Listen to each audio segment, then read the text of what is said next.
So let's get started, friends. Hello. Welcome to everyone, those who are in the class and those who are watching this session online. Yesterday we were talking about public policy, and with regards to the unit of public policy, we saw that how the questions are actually reflecting on some stages, largely in isolated manner, and linking it with other aspects. If you remember, I drew a whole chart wherein those linkages are being demanded. Okay, now the idea is that without a policy, any endeavor, because whenever we talk about administration, it's a group of people coming together towards a goal, working towards a goal. But that effort should be directed. Right? And the direction part is something that comes via a policy. Since we are working for the public goods, public domain, public interest, we are referring to a public policy. If we are referring to a business, roadmap, we'll be calling it a business policy. But this publicness actually provides a meaning.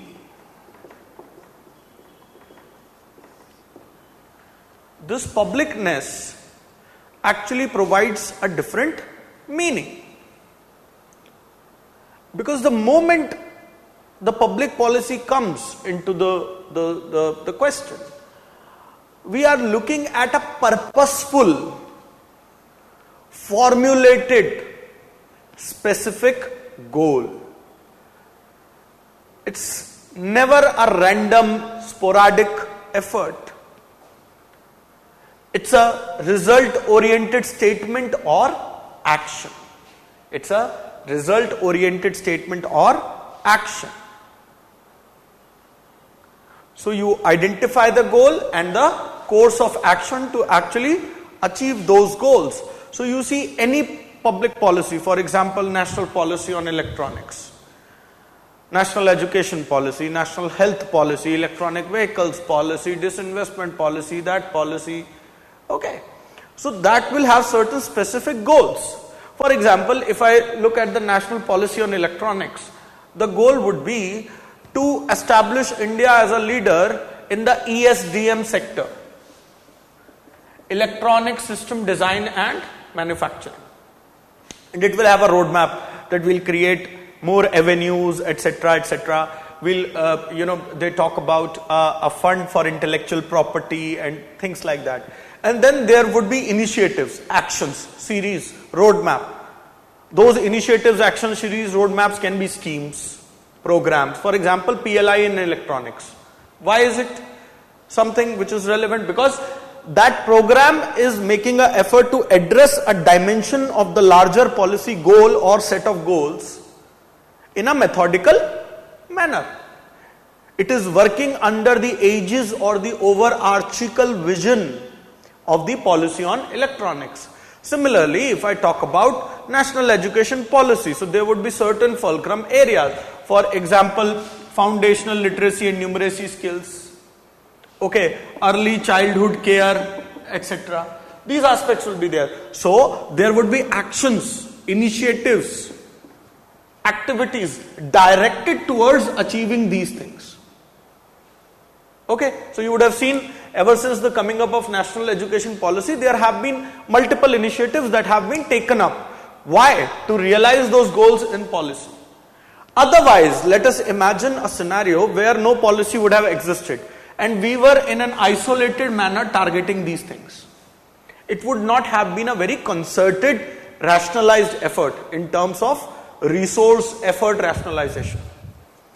Okay, so a public policy, when you look at, it is a pattern of well thought out activities.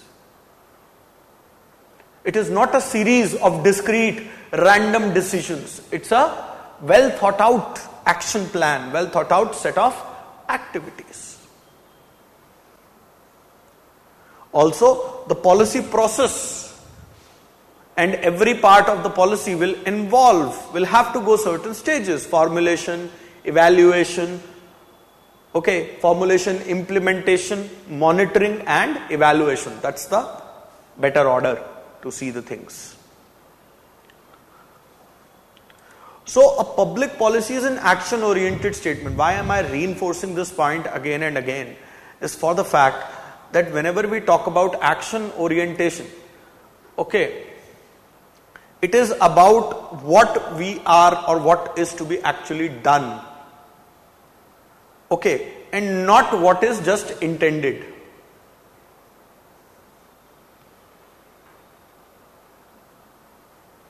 You understand? For example, the lady sitting here in the class, if I will ask you to try and stand up, what you will do?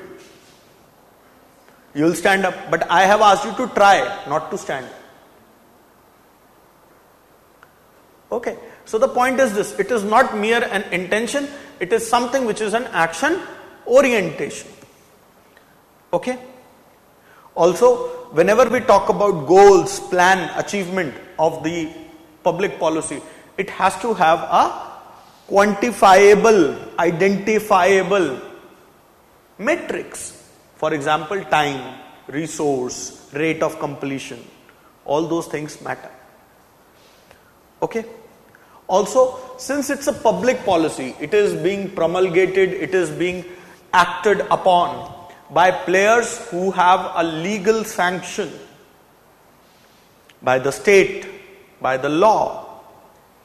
Okay, so for example, if there is national policy on electronics, it has to pass a certain stage. Ministry of Education, Ministry of Electronics cannot actually promulgate the policy like that. It will have to pass the muster of the cabinet. Okay. So this is an essential aspect of public policy. Apart from this, if we look at the significance and scope, okay, it depends on the state. The kind of the state, which is nothing but a summation of the reality or the aspirations of the society, it depends on the nature of the state. Also, the philosophy of the state matters. For example, in a capitalist society, in a purely capitalist society, the state largely does not contribute to public functions directly.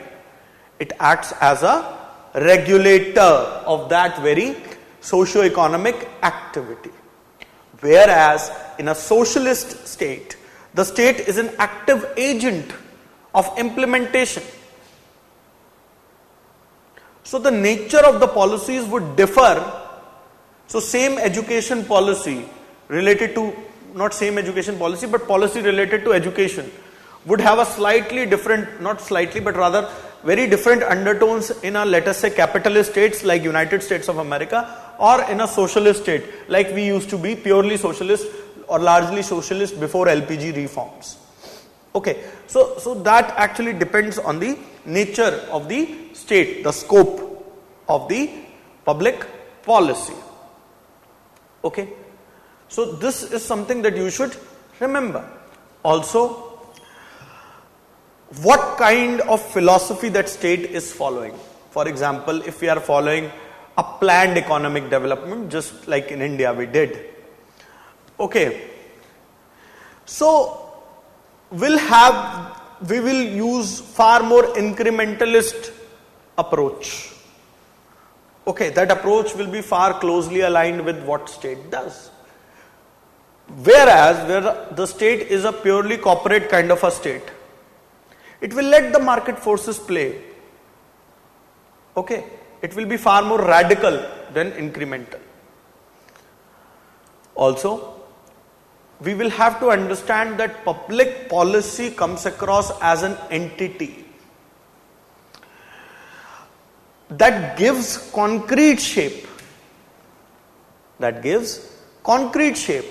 to the social, political, economic objectives which are laid down by laws, resolutions, etc. But the public officials are at the center of it, because it is the public officials who realize this policy on the ground, whose decisions impact the policy life cycle.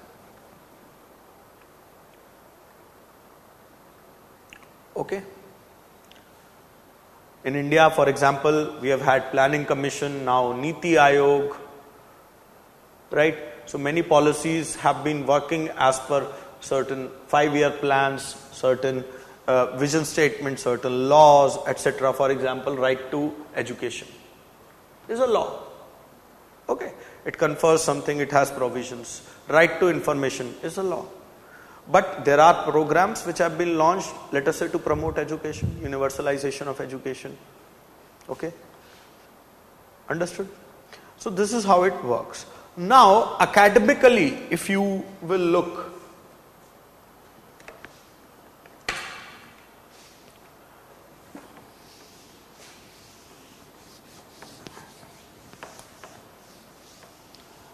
there is a whole stream of idea of policy sciences. Why sciences? Why not policy arts or policy management?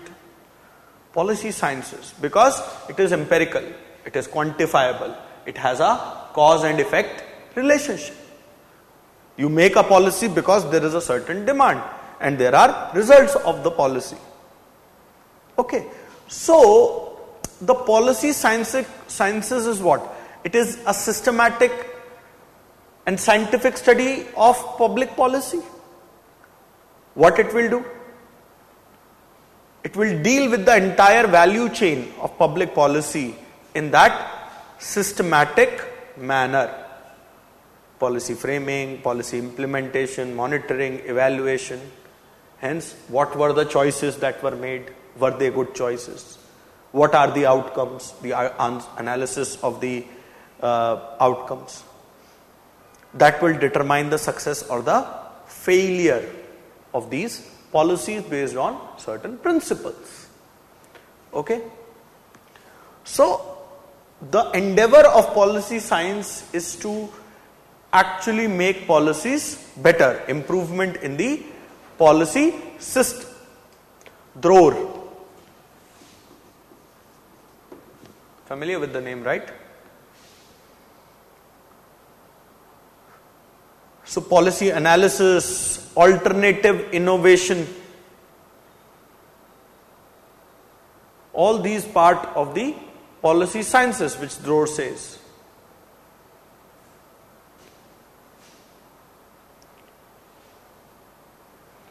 Also, you hear terms like meta or mega policy. Meta or mega policy.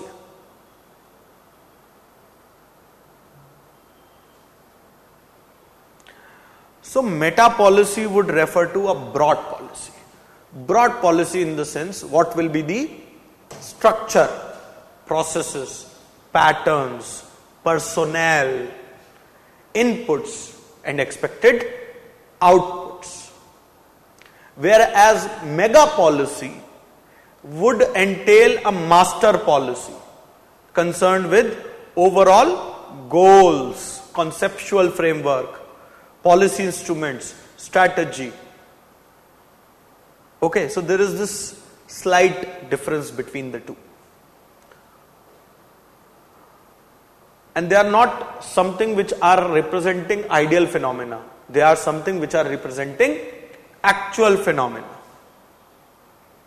So through the meta and mega policy analysis, we can improve the policy better integrate, bring out a better cohesion in the policy. Okay? Now, various approaches are there in the policy sciences. But if you look at the behavioral approach,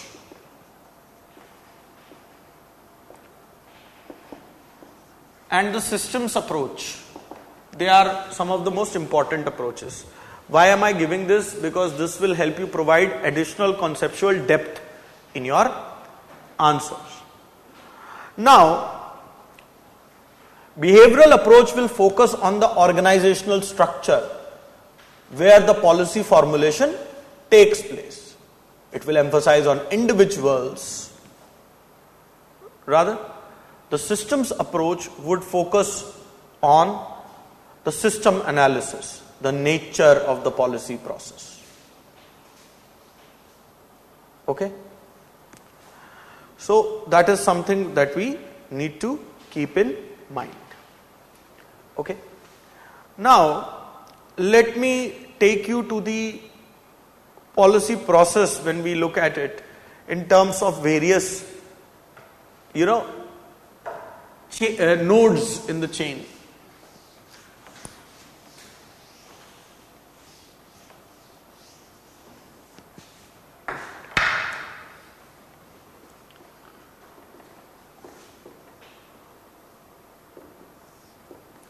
With regards to meta and mega policy, I need 2-3 examples each from the Indian context. This is your homework number 1. This is your homework number 1. You see, the policy life cycle, the policy analysis is one of the most important stages, for the fact that it actually reveals how the policy has performed, whether it has performed as intended or not. Okay? Right now, if you see, there are a lot of policies out there, but those policies are just getting implemented on BAU basis, business as usual basis. And of lately, in the space of public administration, especially as an activity and as a discipline, increasing focus is being put on policy analysis to judge how a policy is performing, because immense amount of resources are being put in the policy domain, how they are performing. So while there are standard broad methods, also tools like e-governance, data analytics are being used. Okay. So in public administration, the field, and within that public policy, and within public policy, the policy analysis field is gaining more and more salience. This analysis is also necessary to further better monitor the policies, to fine tune the policies, because this also acts as a feedback mechanism. Okay. To understand both the views, if something worked, why it worked. If something did not work, why it did not work. So can I say that the scientific management is continuing to be relevant in the public policy space, and with focus on policy analysis, it has gained a renewed salience. But remember, in reality, while the empiricism aspect through policy analysis has indeed gained renewed salience, it is not being seen in isolation. So it is a neo-scientific attitude which has come, because the traditional scientific attitude was keeping humans at bay. But the present mechanism is not actually excluding humans. Okay, neither it is ethnocentric. Something which is very contextual is being thought about. Okay. So that actually will determine also the state of administration and management of these policy, the policy analysis, and thereby gauge the organizational effectiveness. It can be a tool for problem assessment, monitoring and evaluation. In the view of Thomas Dye,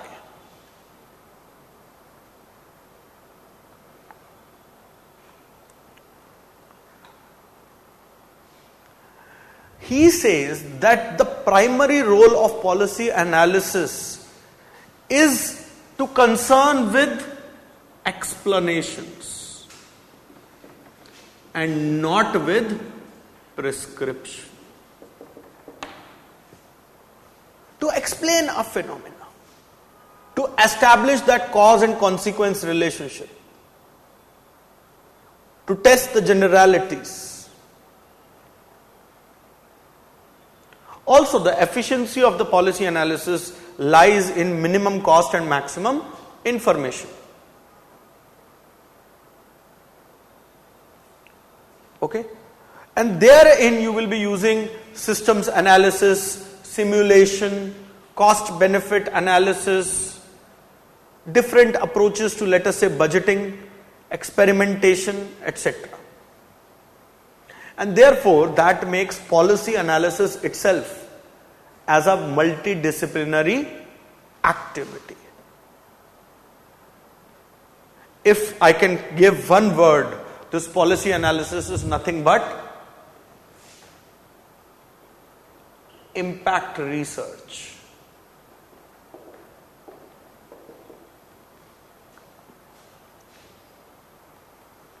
Okay?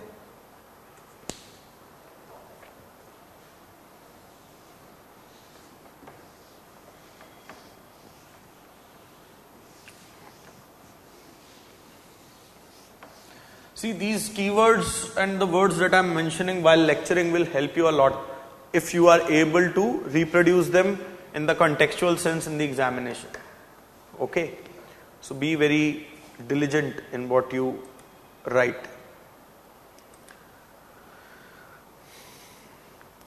Now you see, with respect to policy analysis, yes, the tools keep getting new, the techniques keep getting refined, but it is not a new area.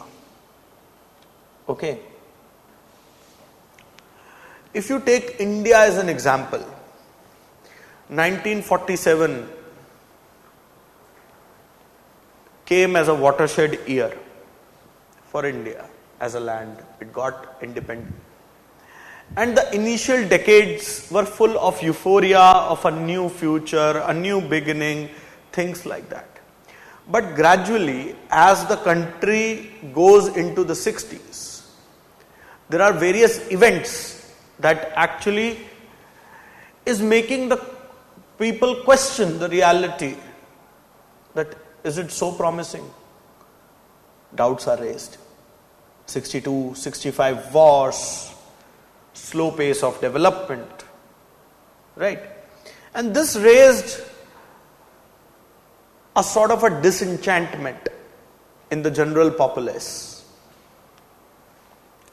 And the way the state was functioning, the way the public policy was being discharged, beginning to get questioned. 1966, IMF enforces a devaluation of rupee. The droughts, the war in the 70s, the oil crisis, etc., etc. They all actually began to put India's policy in a dock. The economic failures were getting common. And it was diagnosed by experts that this is something which is happening. Why?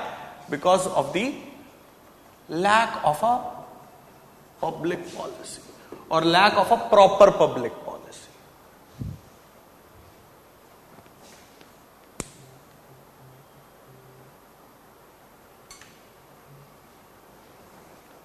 Okay?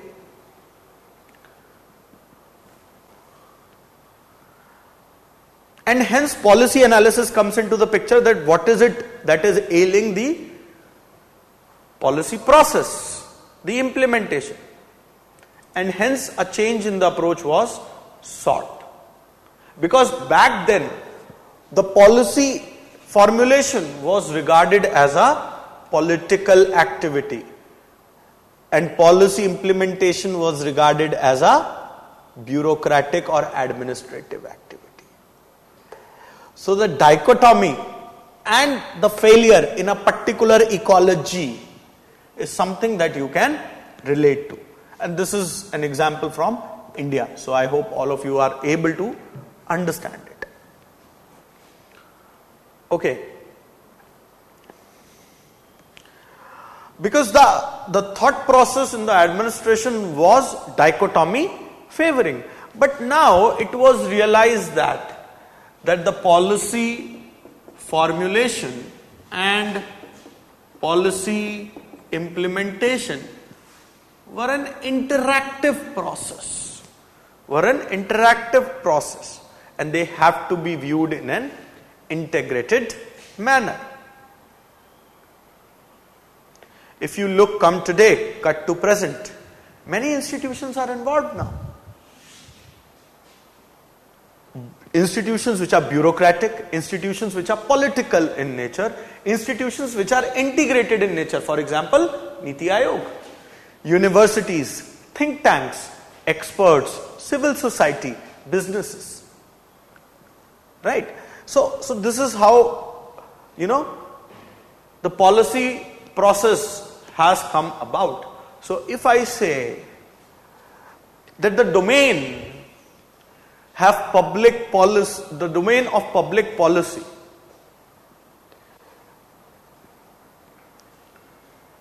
has traversed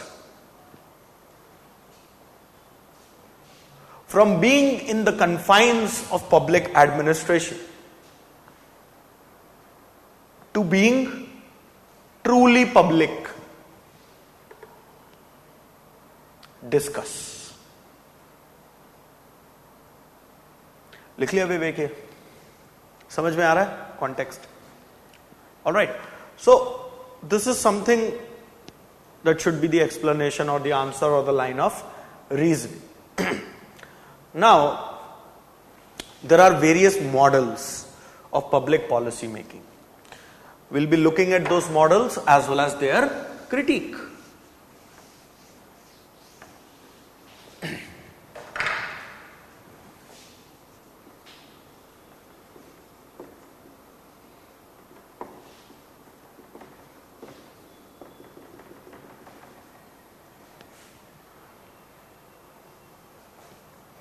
Of course, academicians were working on this, policy process. So, DIE actually comes up with certain models, or the basis is DIE's studies. So, we are not looking at incrementalism, rationalism, etc. They are there. Okay, they are also models. But we are looking at more at the conceptual framework. Okay. So the first one is group theoretic model.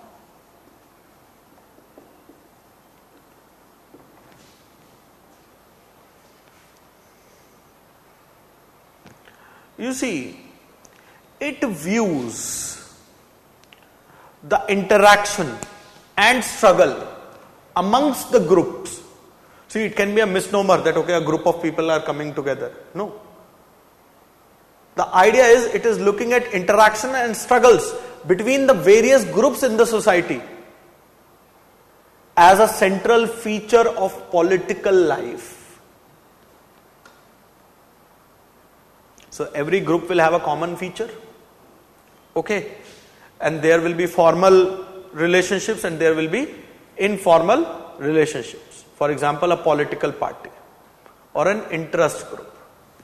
They will have their own goals, own desires. Okay. The informal group might not have explicit goals, but they might subscribe to certain goals or a set of goals. And accordingly, they will exhibit a political and social behavior.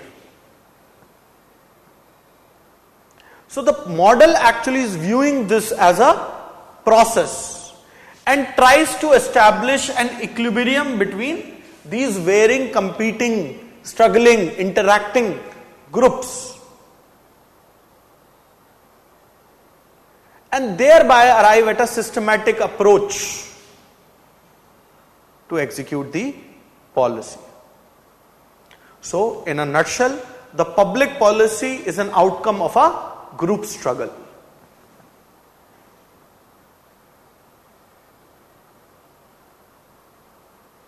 Individuals come together based on common interest, they nudge the government, and based on that, the government frames the policy. How strong is that nudge? How compelling is that nudge?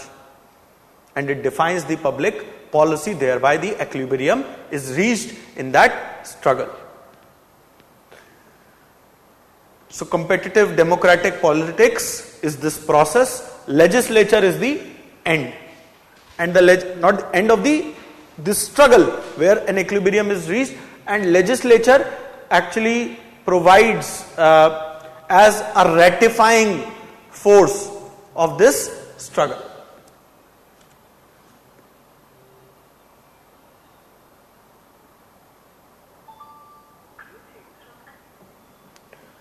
Okay. So the legislature acts as a ratifying struggle. The laws, the policies that will come will be a summation of those compromises, surrenders of accommodating the various group interest. So now this struggle is at the center, and all the political activity that is happening is seen in and around this struggles. Because each group is not only trying to influence the policy process, but also keeping a check on the other groups. And therefore it says that the interest of the dominant groups get more representation in the policy. Now you understand the theoretical argument. So there was this question about the state being the most dominant group itself in the prominent process. There you will have to involve bureaucracy, state interest, how it is inward looking, they will look at the max. But the process will remain this. I hope now you are able to connect the dots. ठीक है? समझ में आ गया? Okay. Next is the elite theoretic model. You see, it says that the common people are useless, basically. Just to explain you, I am saying it does not use the term useless. Okay. So, the idea is fairly simple, that a policy is a product of the elite. So, if it is their product, what will it reflect? It will reflect their values and objectives. The society is divided into haves and have-nots, and the public policy is decided by the haves or the ruling elite.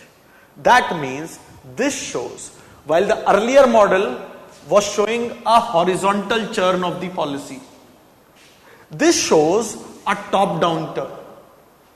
It is flowing from the top. So who are those elite? Political and administrative elite, the ruling class,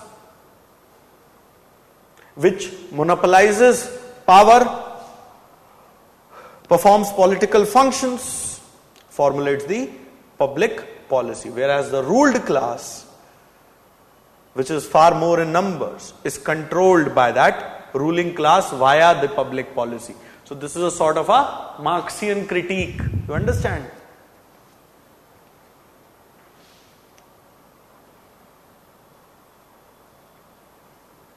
Okay.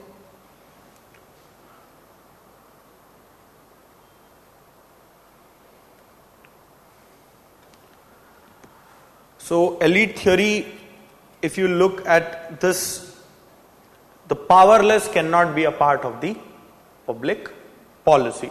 So in a society, now let me put this, a very deductive question to you. In a society with stark disparities, how can you make the powerless part of the policy process?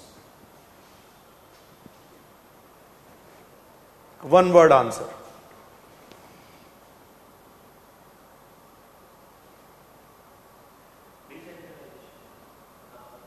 But democratization would come later. Understand? It's a three-stage process. The basic answer is Empowerment. See, the usage of correct words is very important. Empowerment. Because through empowerment, you have decentralized the process, you have democratized the process, but the person is unable to participate. You see, 73rd, 74th Constitutional Amendment Act, decentralization has happened, but has it truly happened? Still the political parties, the elite model rules. Also, with initiatives, let us say reservation for women, what happens? All of us have seen Panchayat, Sarpanch Pati. Right? So, till that woman is not empowered in its true sense, she cannot represent. Okay, so this is how you have to, inch by inch, chisel your brain out.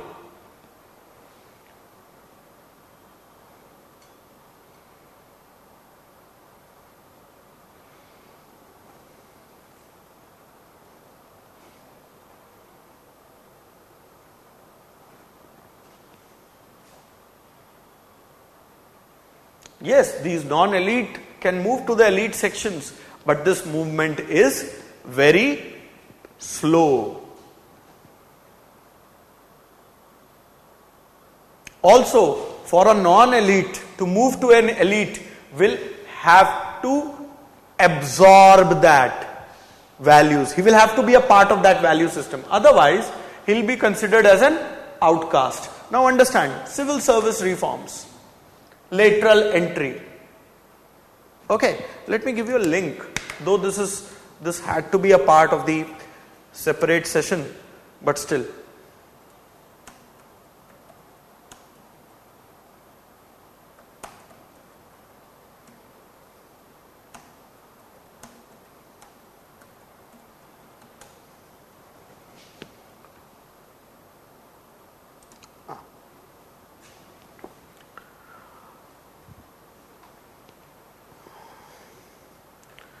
It is an article of the print. You understand the print, Shekhar Gupta? Okay. The headline says, lateral entry experts have become like any IAS officer. A year into recruitment. This is a 2020 vintage article, but still so relevant to see the elite model in motion. Okay, Google it. If you don't get it, ask me through the mentorship or in the group. I will provide the exact link. Don't want to waste time in dictating the entire link. You'll get it. Once you will Google it, the print and the title, you'll get it. Okay. So what happened? Because these people, lateral entrants, somehow, I will put them in the non-elite. They became part of the elite, the policy making echelons. But the processes, the values were such that either they would have been so frustrated that they could have quit, or they would have seen, अच्छा यहाँ तो ऐसे ही काम होता है, this is what works here, we'll work like that only. So instead of bringing a change in the system changed them. Obviously there were multiple reasons. Oot ke muh mein jeera. There were very few, considering the gigantic size of the bureaucracy and considering the well-entrenched notion of that bureaucracy. You see how the batch loyalties, the senior-junior loyalties, same alma mater, loyalties run. Shanghai देखी किसी ने? Shanghai movie Shanghai, Imran Hashmi, Abhay Deol.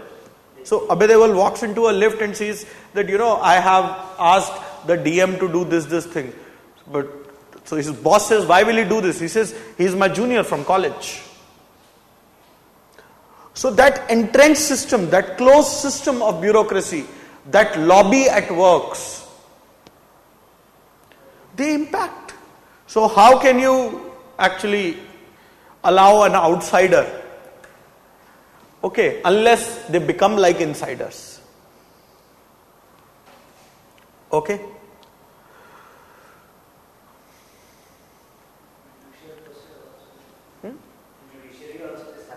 Everywhere, in every walk of life.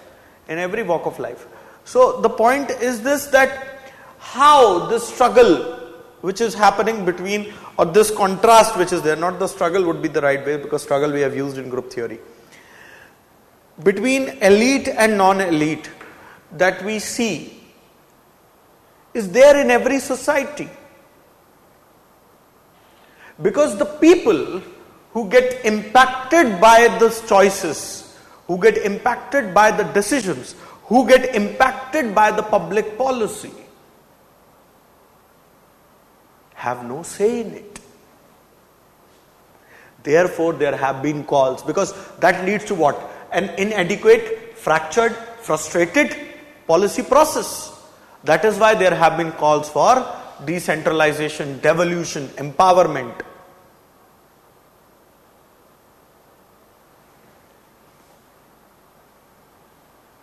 Okay, understood?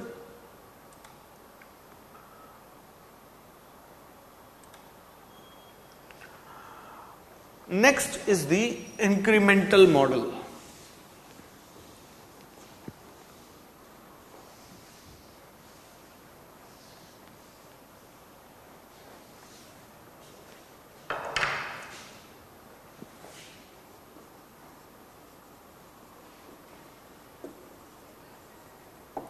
Incremental model, who is considered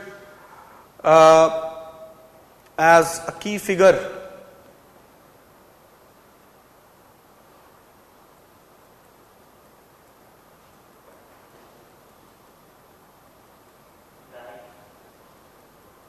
Lindblom.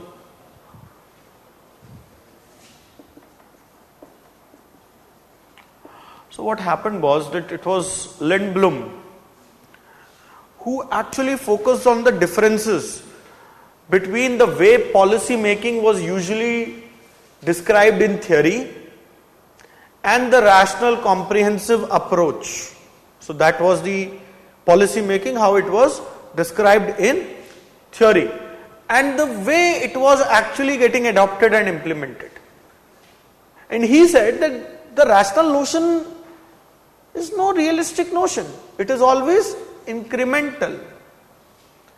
So the model acknowledges that there are practical difficulties in the so-called rational policy making process. So that rational policy making process is essentially not so rational. Okay. For example, time, cost, intelligence, politics, etc. So what he says that the policy actors will start from what is accepted by all, and then will try and find the new additions, and therefore it is incrementalism, that the past activities are continued with certain modifications. So in a large time and space, yes, there is a change, but if you will see a small section of this time lapse, you won't find any major changes. Okay? Because he says that the government is a historic chain of decisions. And this process is more seen especially in democracies. Because every democracy, based on the political climate, has to make necessary adjustments. Okay?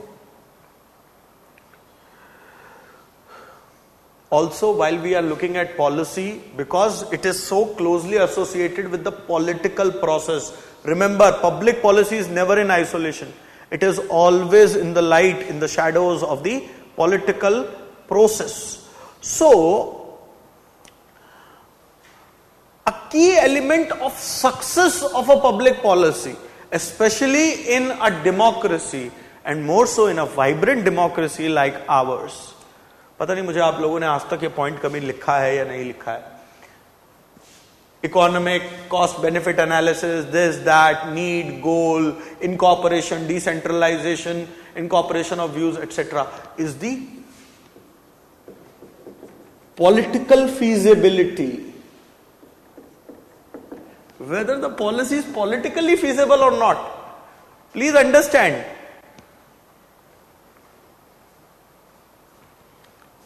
If 20 years ago, and I'm not in support or in rejection of any policy, this is just an academic inquiry and I'm referring it as an example. If 20, 30 years ago, somebody would have used the bulldozer philosophy which is being used in Uttar Pradesh and other parts of India, we would consider it as a rational call or something that a violence perpetuated and sanctioned by the state. I guess the latter. But now the political feasibility exists. There was never a budget constraint. कितना पैसा लगता है एक bulldozer चलवाने में? कोई ज़्यादा पैसा नहीं लगता. But now there is a mandate for it. There is a political feasibility for it, political acceptance for it. Right? And that is the work of the political class. That bureaucratic class cannot do. And hence, politico-administrative harmony, interdependence, interaction is essential. Because tough decisions in which a majority of the masses would not agree, to make them agree is a political process. It's not a bureaucratic process. ठीक है जी.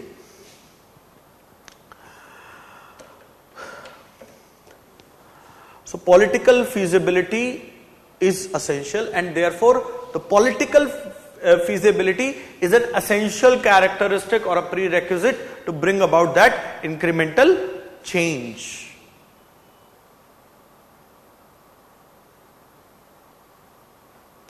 So this comes out that the muddling or compromise are the only rational approaches. There is nothing which is absolutely rational, because the goals are going to be always competitive, conflicting and ambiguous.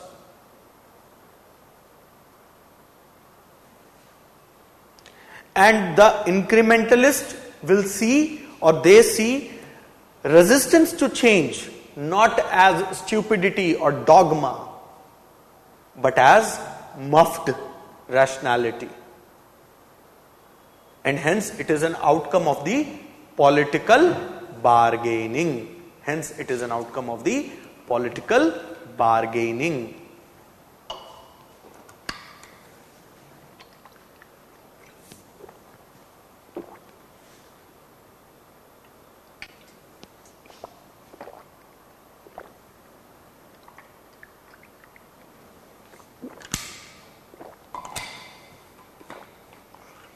So incremental policy would mean incremental decision making, right or wrong?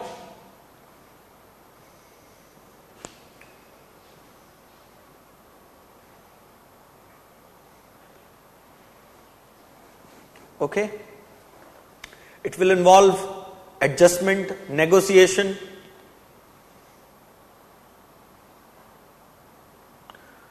The test of a good decision is agreement, not the goal achievement. So often incremental vision or the incremental approach is cited with or criticized with or associated with lack of goal clarity. It involves trial and error method.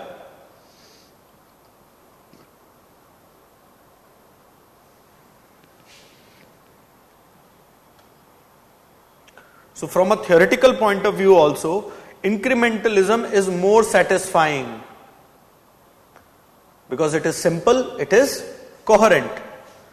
It is popular because it fits into diverse scenarios, diverse context.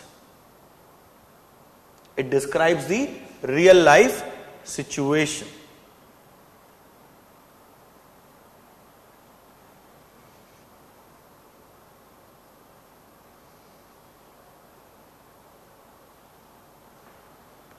But often the critics say that the government is working in such a closed, such a complex environment. Also the working of the government itself is so complex. So these incremental changes bring little change in the overall administration and is insufficient to solve the problems.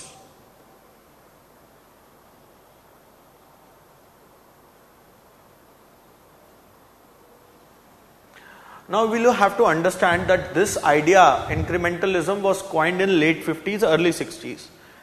Lindblom was alive. Lindblom lived some years more. So he also brought certain changes in his ideas. Instead of a blanket incrementalism, he favored the spurts of radical change. He himself called for radical changes in a number of policy areas.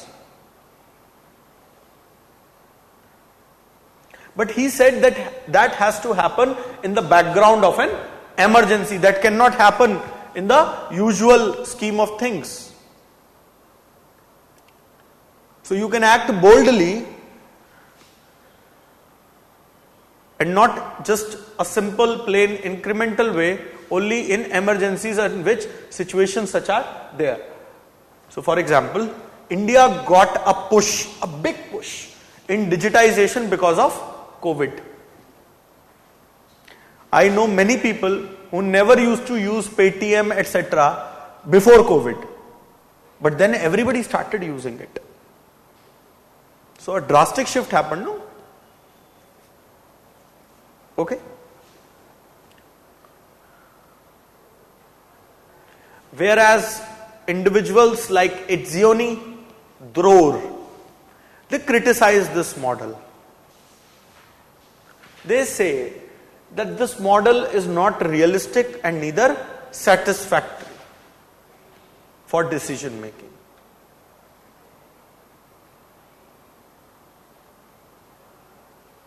He says this incrementalist decision making works only when things are already working in a satisfactory manner, where you have stable problems, stable resources.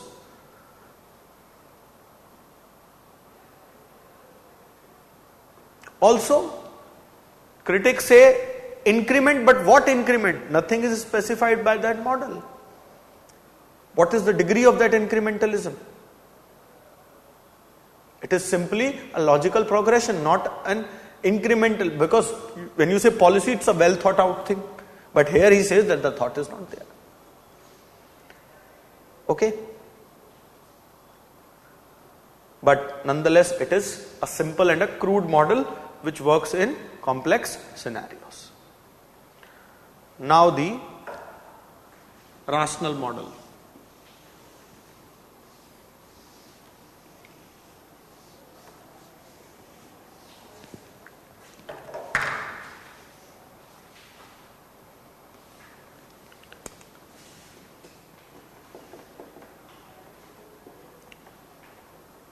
A simple test of rationality would be that anything that is efficient is rational. Now, how will you calculate that efficiency? Efficiency across dimensions, political, social, economical dimensions, where those values are achieved or sacrificed by a public policy. So, the maximization of the net value achievement is at the core of the rational model.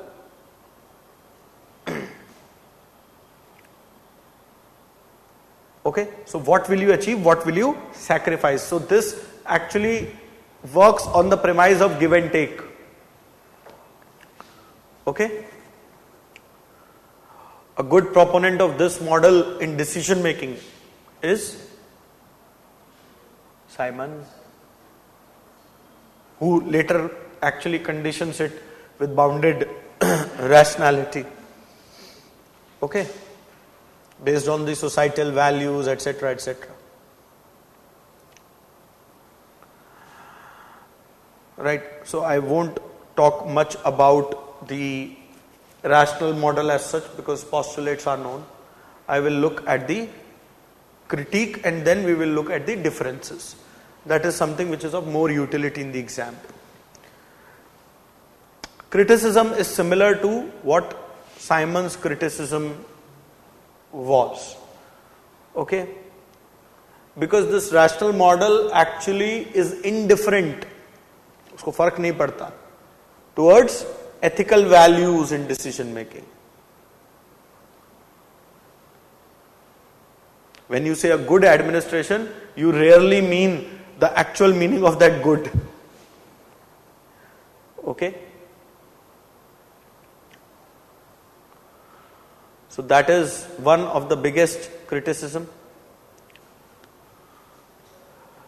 The critics term this as rationalization of immorality, or to absolve the decision makers of their immoral activities.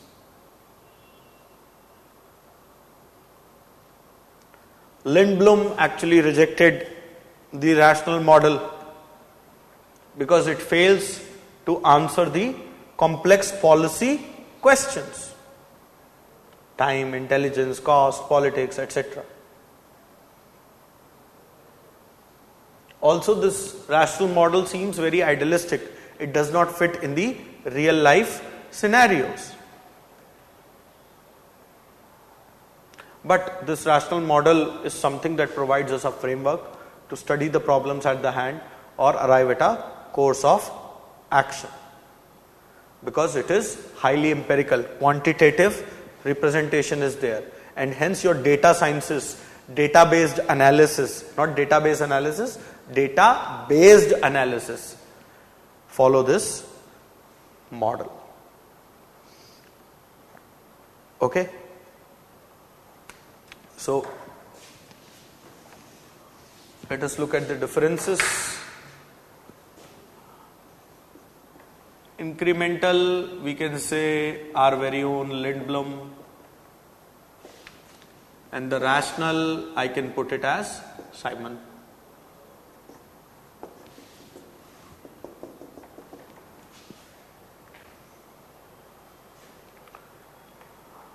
So incremental will have a value based approach where goals are linked to the values as well as the empirical analysis for the needed action.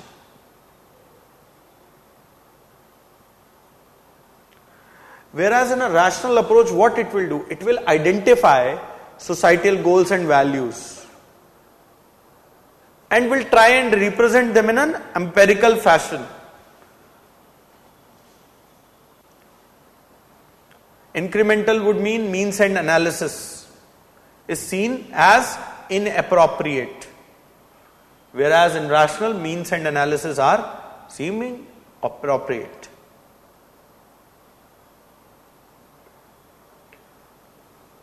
Incremental works on a consensus base, wherein multiple experts, diverse experts will arrive at a balance and they will say, okay, this is a good policy.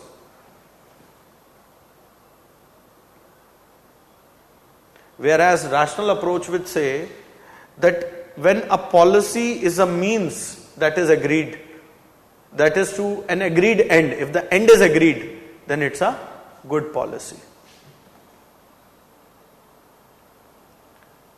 In incremental approach, you do limited analysis. In rational approach, you do comprehensive analysis. Incremental approach, you have less dependence on theory. Whereas a rational approach, you have a heavy, dependence on theory. Now, amongst this churn of incrementalism and rationalism, our friend Itzioni comes up with a thing कि हाँ थोड़ा यहाँ से थोड़ा वहाँ से, and he comes up with mixed scanning. You see, you can take them up as models of decision making as well. Please understand. Okay.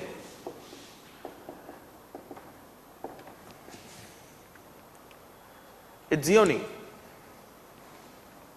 So this is a third alternative. Okay, that combines the rationalism and incrementalism. So Itzioni actually echoed Lindblom's criticism of the rational model, but also said कि हाँ तुम भी इतने बढ़िया नहीं हो, you are also not that good. So he says, while the incrementalism actually discourages social innovation, Okay. But the interest of the most powerful from the policy makers under incrementalism, the most powerful and organized, get the maximum attention.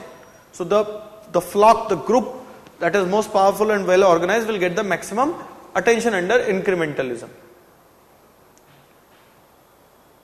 Also he said that in where radical decision making is needed, incrementalism cannot be adopted.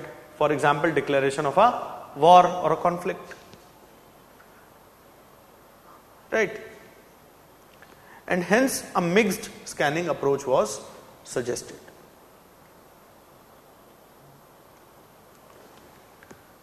Okay? Please understand, you can use this thing in multiple manner. In decision making, public policy, also incremental approach to public policy, incremental approach to decision making. Okay, next is the institutional model or the institutional approach to decision making or institutional approach to public policy. They say they will have since it's a model name is institutional model, therefore they will have an institutionalist approach. They will say that the public policy is formulated and implemented through a institution. Now what is an institution? An institution has an established pattern of human behavior. There will be structured interaction, a framework of values. So these institutions determine the adoption of policies, what will they entail, etc.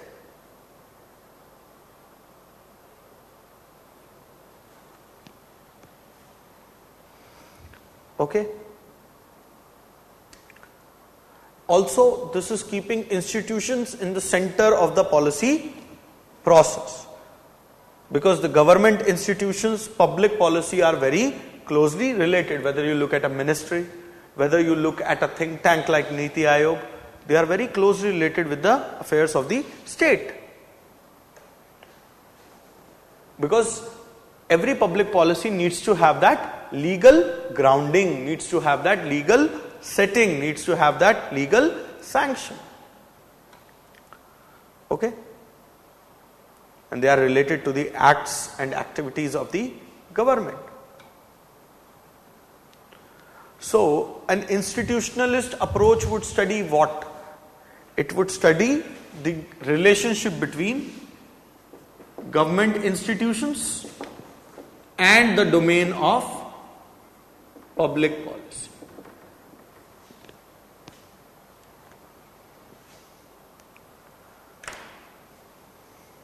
Okay? So how the government institutions, let us say, get impacted by society, social groups. Those who hold office within the system and those who are without the system. Now, the nature of the policy will be determined by the nature of the institution to a large extent. So the institutional reforms can make the policy process more inclusive or exclusive, more deliberative or more elitist. Okay? Or the government can create such institutions, or they can structure such institutions that actually aid in certain policy outcomes.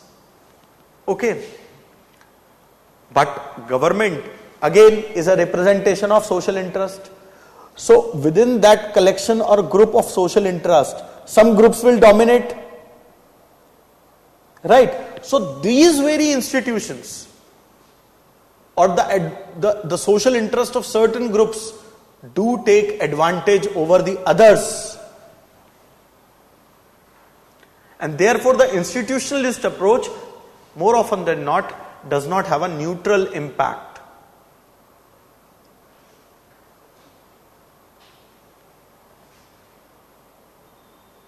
Okay?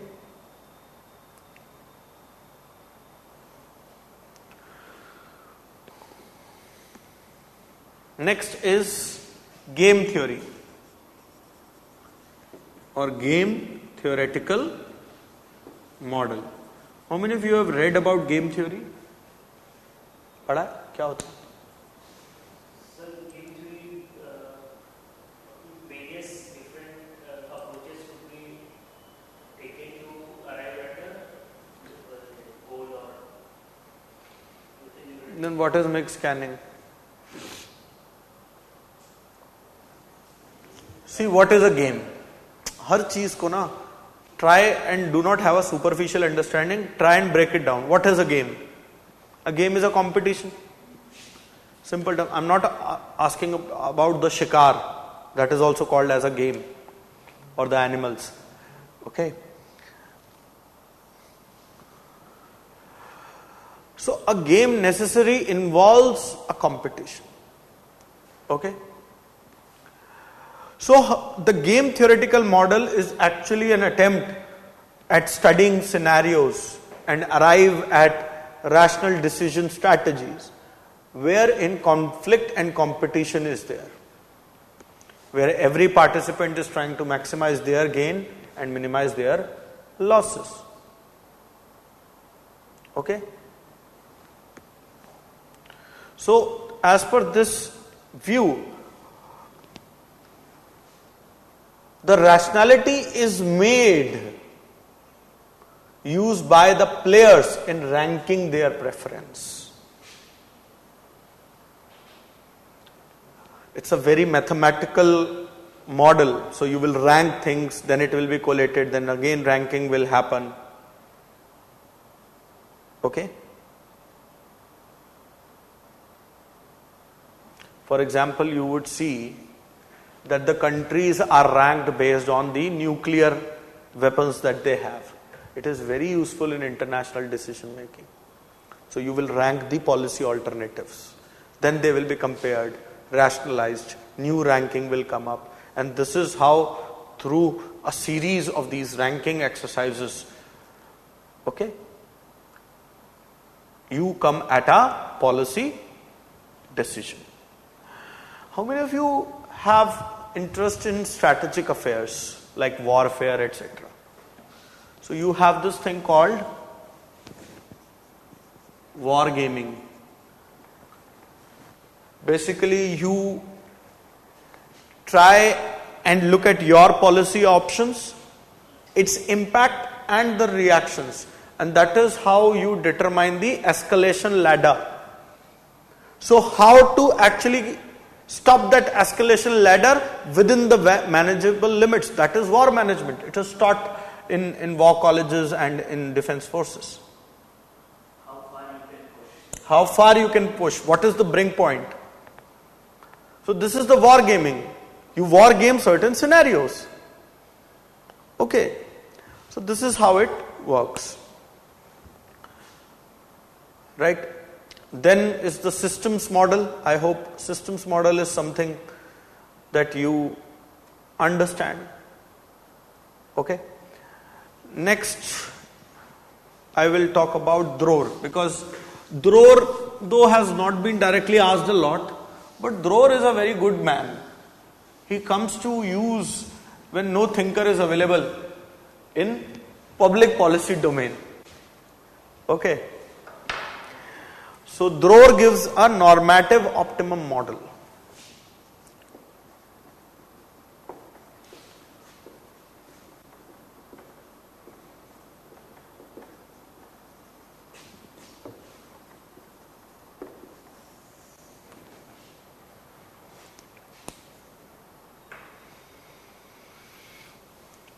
So Dror actually built this idea based on the criticism of incrementalism, where he viewed incremental model as somewhat conservative and unjust, because he thought that those with much power and those with little power, it creates a sort of a unjustified divide between the two.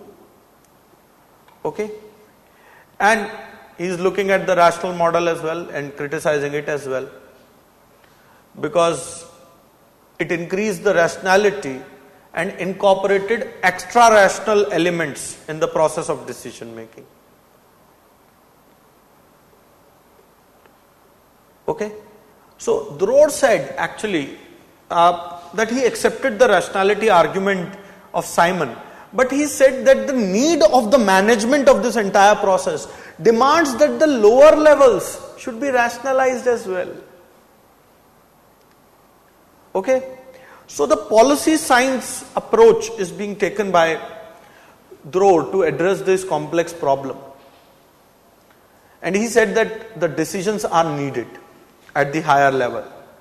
And there is also a need to consider the values and irrational elements in the decision making. Therefore, the name normative optimalism. So it also combines the elements of rational model and incremental model. For example, it takes into account cost and benefit, but keeping a space for extra rational elements, because that model will be close to reality, which can be applied to the real situations. But this model was very complex. It involved 17-18 stages. Okay. Then again, public choice approach comes as another model of public policy and decision making. So, Tulloch, Downs, Niskanen, they are the PCA theorists, है ना? So, they are also viewing the public policy from this lens. I hope there is no need to go into PCA.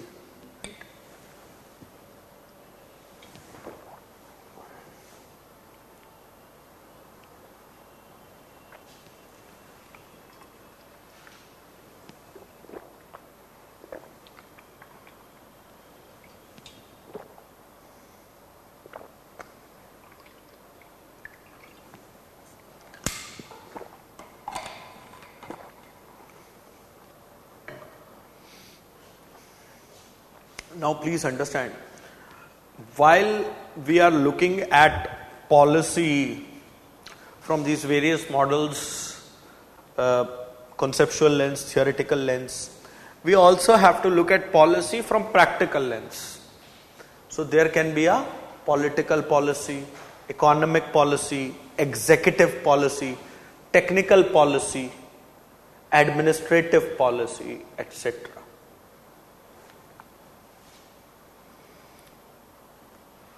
Okay, I am not getting into the policy process as such.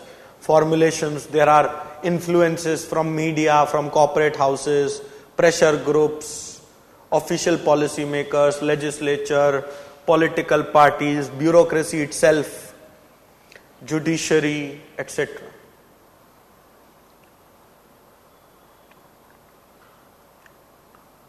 Okay. What role does legislature play? What role does executive play?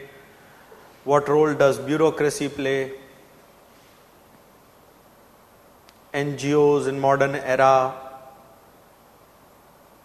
efficiency, adequacy, effectiveness, equity, responsiveness, appropriativeness, how parliamentary committees, office of CAG, etc. can be there.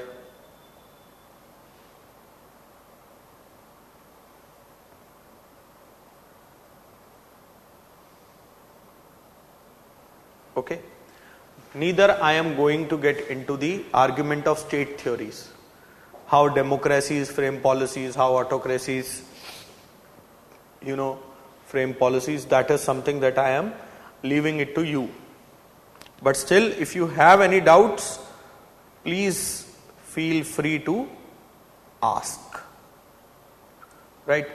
So with this, we are done with the unit of public policy. Now we'll move to personnel administration. But before that, I want you to flip through the pages and let me know if there is any query, so that we can resolve that right here, right now, and then we will move on to the next idea.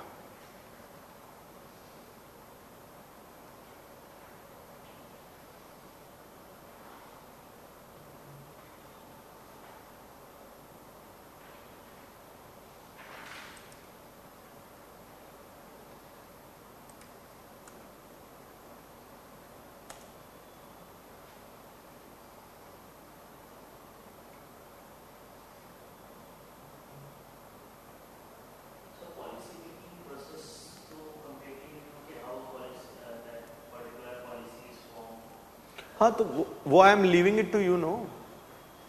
I said in the starting that I will not get into the policy cycle and explain the each stage, because that is something which is done at the foundation level. At this level you might not need it. Okay, because you know it, I am going into the far more deeper aspects of this thing. If you want me to explain the entire policy life cycle, that will unnecessarily take 1 or 2 hours. That is not required here, but it is required that you study it. And if there are any doubts, because there is nothing so called advanced for me to tell you into that. Okay. और कुछ?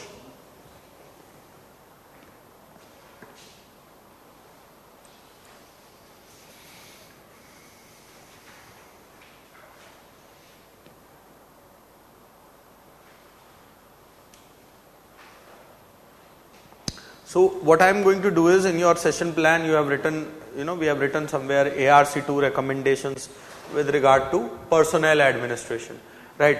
So I will in a hybrid manner try and take certain recommendations here and there, but comprehensively we will cover ARC. That is what I told in the beginning, right? So we'll be taking up every stuff related to ARC then, and we'll plug it to the relevant portions in the syllabus. Okay, so after personal administration, I'll straight away start the financial administration, and we'll try and incorporate the civil services part here, and through the lens of paper 1, we will see the picture of paper 2, civil service, and similarly through financial administration, we will see financial management.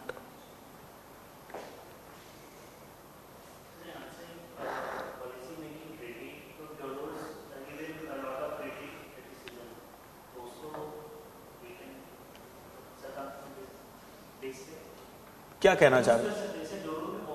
हाँ, Drore's criticism has to be used. If you will see, there are statements. Let me pull out the PYQs. So you will see that there are statements vis-a-vis Drore which have come into the question.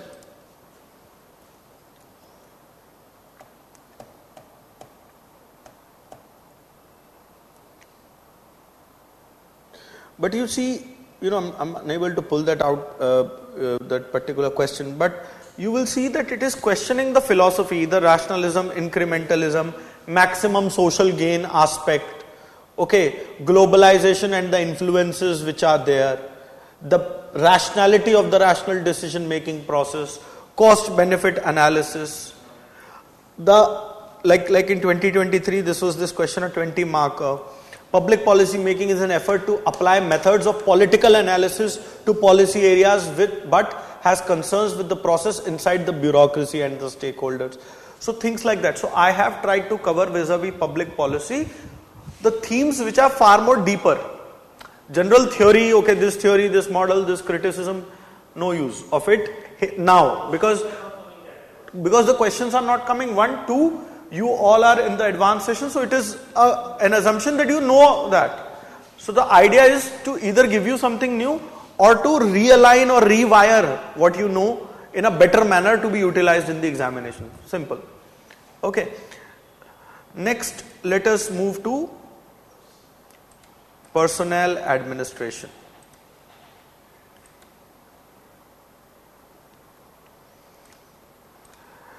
And simultaneously, I will be talking about the unit of civil services.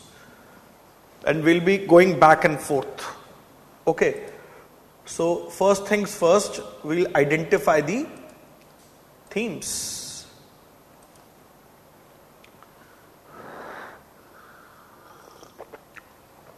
Because this unit, personnel administration and civil service, and similarly financial administration and financial management.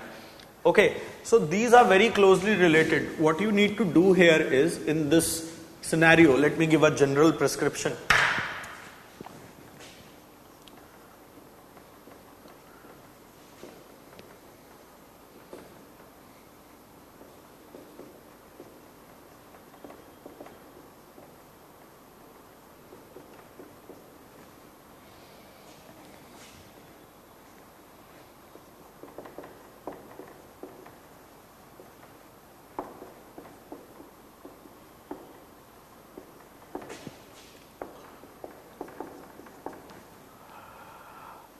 depending upon where you are.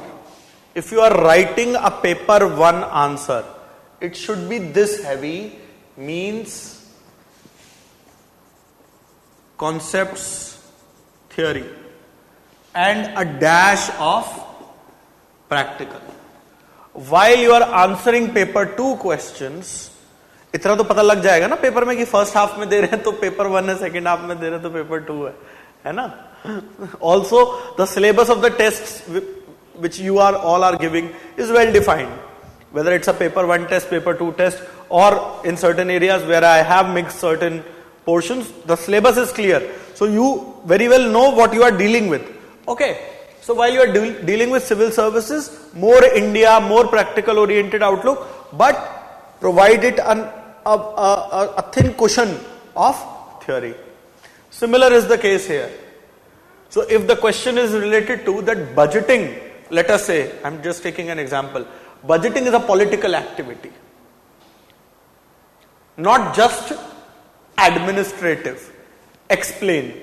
If I am writing in paper 1, I will have to talk about the importance and relevance of budgeting via organizational theories or via administrative thought, and then talk about why bring in Wilson, etc., that why it is a political activity, political allocation of values, etc., etc. All those arguments will go. Whereas in this I am doing in a representative democracy like India, budget is something which represents the aspirations of the people, this, that, etc. So this is how you will have to give the different treatment. Okay, so please be clear in mind. Okay. Now, we'll look at questions from both. If I look at this section and why I call this a very high yielding section is for the fact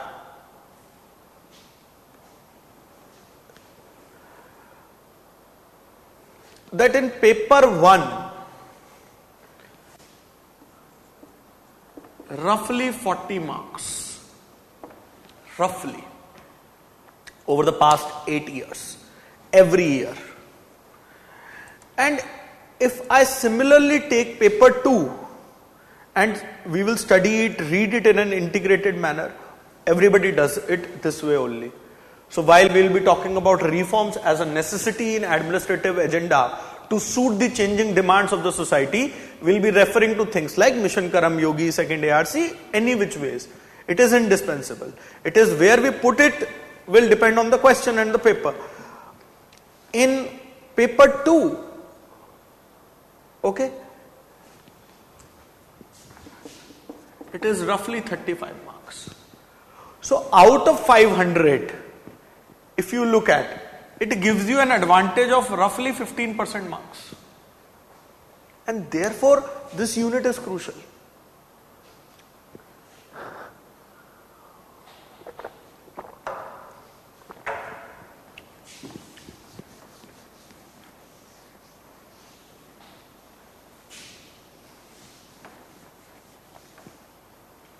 Now, let us identify the thrust areas vis-a-vis paper 1 and vis-a-vis paper 2.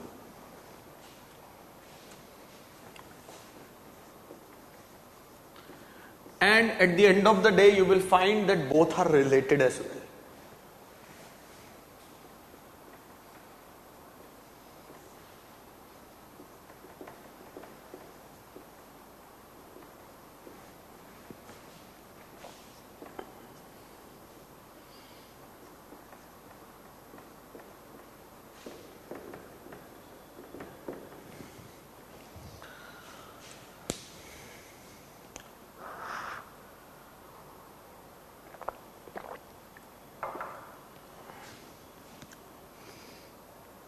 Paper 1, 2016, something related to training. And it is looking at the qualitative aspect. ऐसे analysis ना कोई करेगा ना कहीं मिलेंगे किताब में. Be very careful. Training is considered as a paid holiday. comment. Next question. A central reason for utilization of performance appraisal is performance improvement. In the light of the statement, analyze the need of performance appraisal in organization.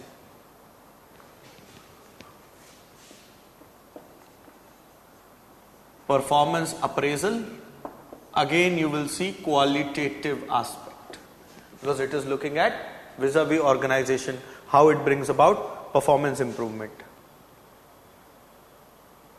If I put the similar question, a central reason for utilization of performance appraisal is performance improvement of the employees. In light of the statement, analyze the performance appraisal system in India.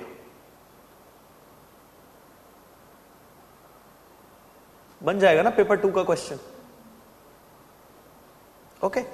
Next. See the tone and tonality. How conceptual is it? Disciplinary action may be formal or informal. Explain and point out the provisions made in the constitution or statute to check the misuse of power to take disciplinary action. Now, this is paper 1, but they have asked the India angle. तो कहीं भी बैठ सकता है वो. Okay, again it is looking at the qualitative aspect. क्या है? Discipline. अभी देखते जाओ. These themes will repeat. 2017. 360-degree performance appraisal system is a rational idea, but it involves complex and inauthentic procedures. How it can be made foolproof?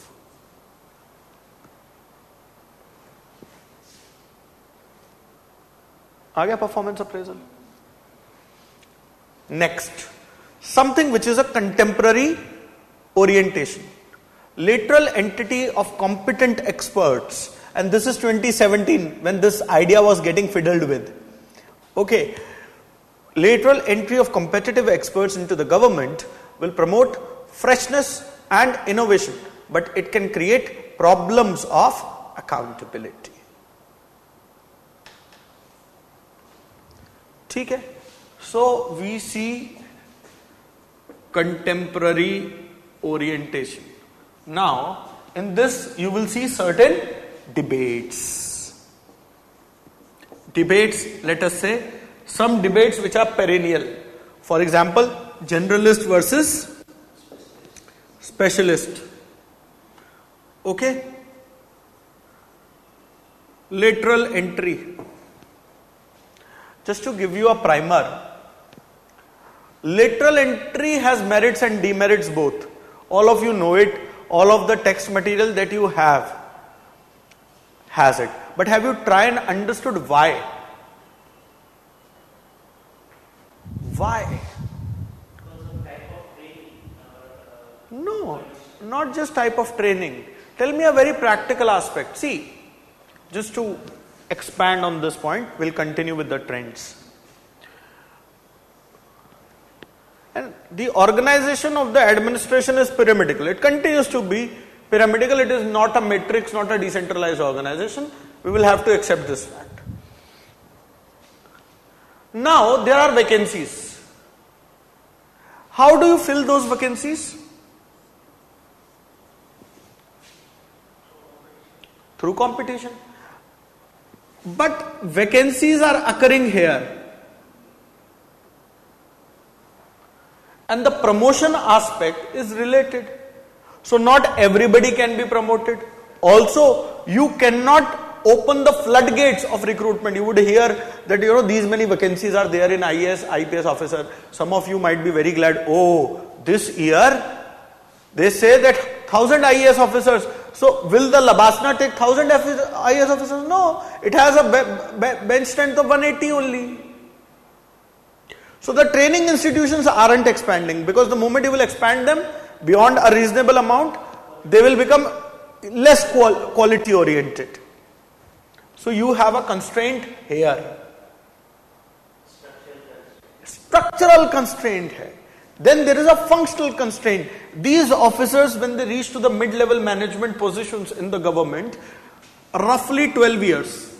Again you have to provide training. Same Labasna, same other institutions, send to IIMs, this tour, that tour, etc. Again training. Kahan se karoge? If you are opening the floodgates now, then this pyramid will become something like this. A very bottom heavy or distorted like this. Isko, try and understand through diagrams. That is why it is said that, bring in experts here, because you cannot really pull up the weight from here in a majority of numbers. And hence this is the logic to determine the lateral entry. Now who are these lateral entrants? These lateral entrants are the honchos of the business world who have excelled in one or other field, and you are trying to bring them in as domain experts. But the moment you try and bring them in as domain experts first, what are you giving them? Status and power. Just status and power, no money, which their money could have bought. They already had a status. I mean, come on, understand. What you are giving them is power. Also, that power is constrained by what? The existent bureaucratic lobby. Because this person who's coming from outside is coming for a very short period, 3 years. That period will be consumed in actually analyzing, understanding how the government works. Because that person is used to writing emails, replying on emails, and that is considered as a rational process. Whereas people in government are playing solitaire on Microsoft Windows. They do not know email. Or even if they know, they use Gmail, Hotmail. 2hotiramprasad@ymail.com is the email ID. So you understand, the whole ecosystem, the whole environment is different. So by the time that person gets tuned, that person is on the way out. And the relationship between the two would also happen. Also, the relationship, the interpersonal aspect, the informal aspect of the organization. Another reason, please see that this lateral entrant, he is not seeing a career in that organization. So what incentive does that person has apart from a sense of national duty? Okay, he says, okay man, you don't know, you don't need good work, I am on my way out. There are 10 jobs waiting for me in Silicon Valley. Right. So how will you hold such a person accountable? Because a career civil servant sees the career that, okay, today I am under secretary, 10 years I will become the secretary. So he has an incentive. What incentive this person has? Money hai nahi, kuch aur hai nahi. So what incentive? So it is the vacancies which is the prime idea and the lack of expertise apart from the bringing up of outward orientation, which is actually encouraging this. So please, whenever you take up this debate, any of these debates, be very considerate to cover as many perspectives as you can. Okay, coming back to the trends, friends. Now it is purely conceptual. Various components of human resource management are interrelated. So training, performance appraisal, discipline, etc. So it is talking about a broader school of human relations management. Pay, promotions, perks. Herein you will use every friend of yours, including Maslow, Herzberg, everyone. So organizational theories, administrative behavior, administrative thought, everything will be used. Next. Administrative ethics include code of conduct of civil servants, but goes beyond as well. So your code of ethics, code of conduct. Again you are looking at the qualitative aspects. Next, administrative values have no value unless they are valued by stakeholders of the governance system. Again, the ethics part. Next. Lateral entry is an antidote to complacency in civil services. Look at it. 2017 question 6b. Lateral entry of competent experts into government will promote freshness and innovation, but it can create problems of accountability. Here they have made the context clear. So the accountability, problem of accountability also acquire the second position. But here, lateral entry is an antidote to complacency in civil services. Here, the accountability aspect is very hidden. So you will have to tone it down, but the same positive aspects have to be there. So it is repeating the debate.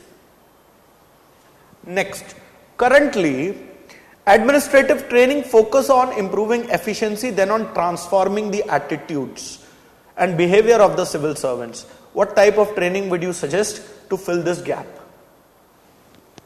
Training, qualitative aspect. A more effective system of performance appraisal would acknowledge the substantive element in it and be less obsessed with objective criteria. Performance appraisal, again, subjective aspect.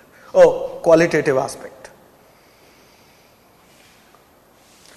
Next, the imperatives of administrative ethics are necessarily an antidote to "I was only obeying orders" argument by public official. Next, administrative ethics. In the absence of merit-based, fair and objective civil service, a more partisan and corrupt government will emerge. Is this statement justified? Again, administrative ethics. Prevention of misconduct requires institutionalization of ethical values at a political and administrative levels. Justify.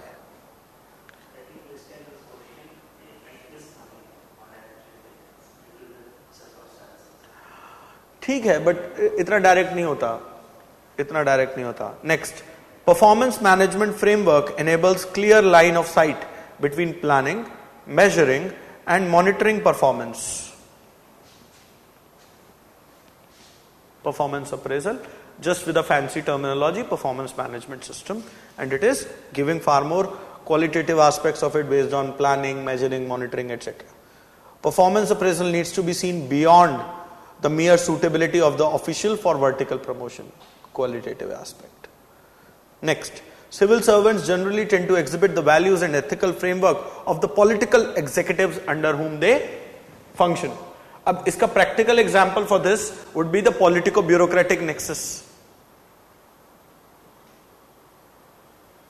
Okay?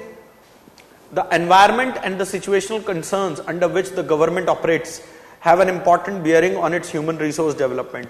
Human resource development, behavioral school, systems approach. So you see how multifaceted you will have to be while writing such answers. Okay, next. Performance problems are rarely caused by simple lack of training. They can be be improved by training alone. Rarely can the performance be improved by training alone. Critical assessment of training. Again, qualitative aspect. Next, most civil service regimes still equate public sector ethics with anti-corruption efforts. Discuss the insufficiency of ethics code in this background. Next, instead of conflicting, the employer-employee relationship should be of mutual reliance. Your whole thing of goal alignment, nudging the employee, leadership, instilling functions of the executive, Bernard, सब आएगा.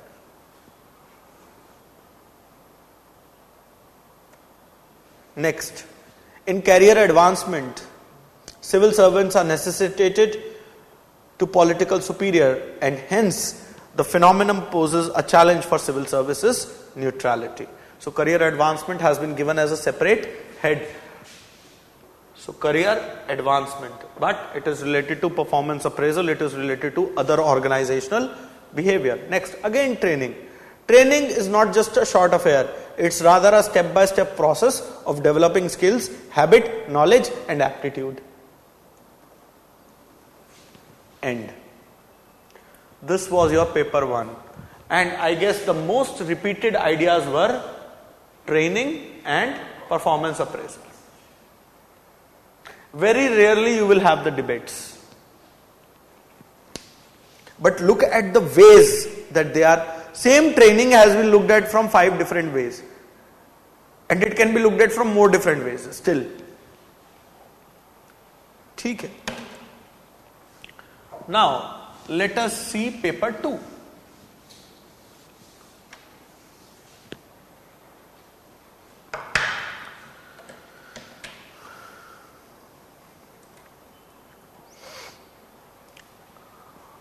Autonomy granted to higher civil servants tend to increase their creativity and productivity.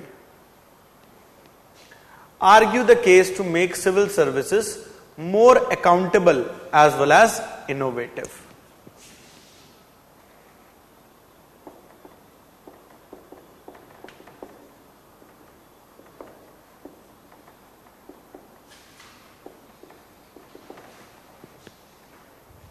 Hanchi, look at here. Now I will make the relationships here. Won't all these things, especially the first three and the code of conduct and code of ethics, career advancement, will link here with the questions.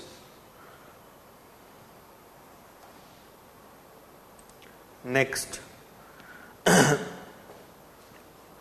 In a democratic polity, any conception of ethics and integrity in public life must encompass not only politicians and civil servants but also citizens.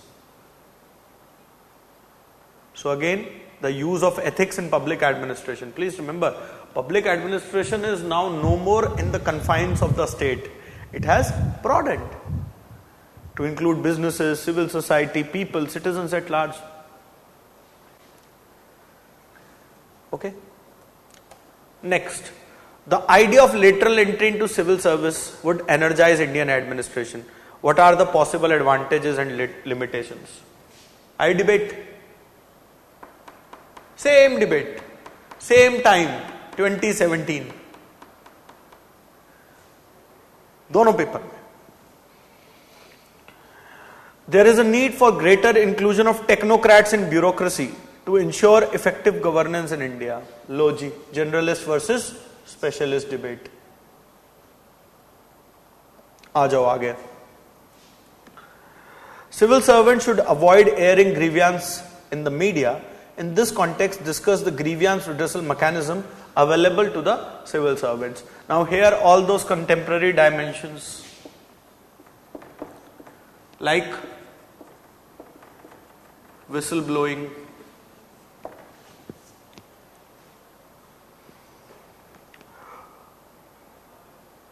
do you think that the Public Service Guarantee Acts passed by various state governments are an extension to Citizens' Charter? Give reasons. Again, a contemporary act. Next, Prime Minister's Award for Excellence in Public Administration encourage good governance activities. Discuss some such initiatives by civil servants in this context. Isn't this satisfying the, if you look at Maslow's need hierarchy, award, recognition needs? In human relation management, we talk about recognition. You would have seen even in McDonald's, the employee of the month. ठीक है? Exactly, things like that. Next, it is apprehended that lateral entry will lead to politicization of bureaucracy. Do you agree? Again, the debate making a comeback. Now, like I said, attitude, aptitude. Now see, 2018, a 10 marker. The enablers and facilitators are yet to replace the inspectors and controllers in the civil services in India. Changing role of administration, changing role of bureaucracy. Now we simply have to see in Indian context and bring in administrative reforms. Next, competency mapping is important for effective allocation of responsibilities to administrators. Do you think that a generalist administrator can handle all issues as effectively as a specialist? Same debate. So my idea behind all of this is, not only to convey the interlinkages but also the idea that you should read these units as a single entity. Effective public grievance redressal requires administrative commitment, but the process reengineering can help prevent some grievances. Discuss. Okay. For example, in competency mapping, you can use the example of district collectors as a generalist who's there. Okay. Next, emerging developmental aspirations of the society necessitate the constitutional amendment to change the present safeguards available to the civil servants. Evaluate the pros and cons of such amendment. Next, capacity issues relating to employees have hampered implementation of several government programs. Trace the reason in the context of provision of National Training Policy 2012. Next, political neutrality of civil servants has been regarded as one of the cardinal principles in democratic government. Is its sanctity being maintained in practice in India? Elucidate. Next, civil servants are trained to follow rules and procedures so much that they become bureaucracy. Do you agree? Justify. Recruitment is the cornerstone of the whole public personnel structure, and it revolves around the problem of attracting the best. Discuss the essential elements of good recruitment system. Now please, in questions like these, it is needed. It is paper 2, but it is needed that Wilson, for example, talked about merit. Taylor talked about merit, and so many others. Next, well-planned and good goal-oriented training programs are the backbone of civil services in India. Logi, training. Next, do you agree with the view that civil services in India is losing its neutral and anonymous character? वो slow motion वाली videos चल रही है ना? Ambassador opens and things like that. गई anonymity तेल लेने. Next, examine the lateral entry recruitment in government in the context of Part 14 of the Indian Constitution. Next, the district training component of induction training of IAS officers requires to be revisited. If you recall, along with district training, these newly minted officers were to be given training in central governments as well, where they were to be posted as assistant secretaries and things like that. So use those current affairs here. Last but not the least, do you agree that the code of ethics and code of conduct for ministers would help in upholding higher standards of their constitutional and ethical conduct? Explain.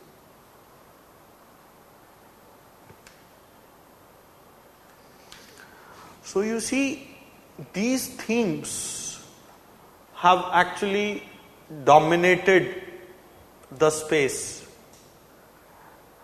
and the close relationship which paper 1 and 2 enjoy, especially in these topics, and how we can use the learnings for roughly 70 marks.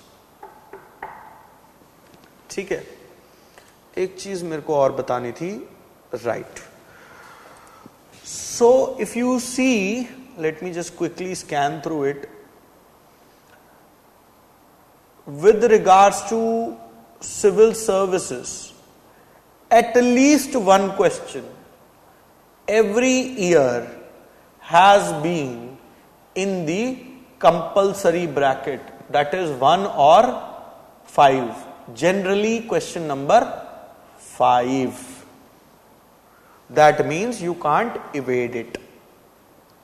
Also, with regards to personnel administration,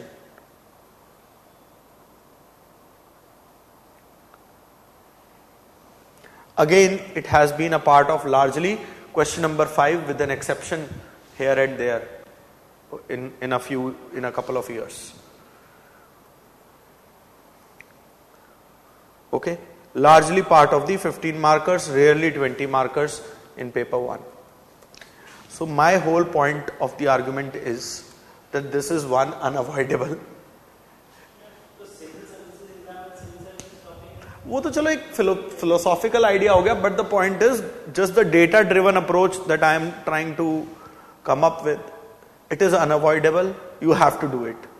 So better do it nicely and score good, at least 60% out of the 70 marks that is there. Okay, so that is the idea. चलिए अब चलते हैं personal administration के बारे में थोड़ी सी details लेते हैं.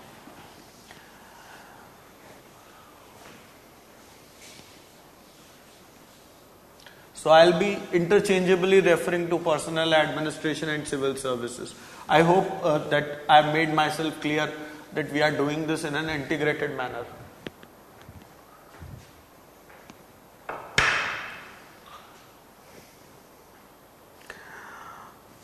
Now there are obviously definitions by Indian Institute of Public Administration, Indian Institute of Personnel Management, etc.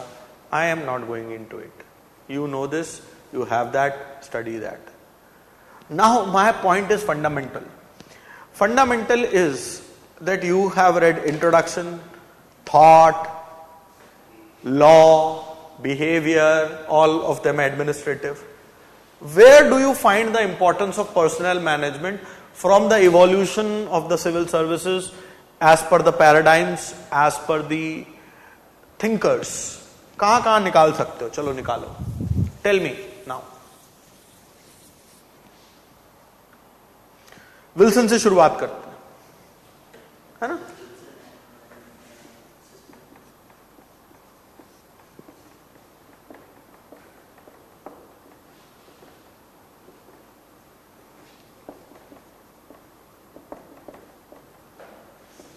Merit based, SMT, CMT,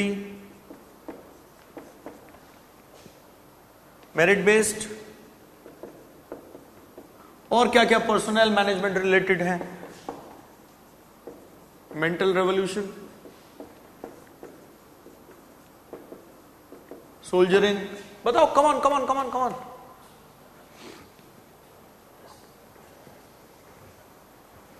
निकालते चलो.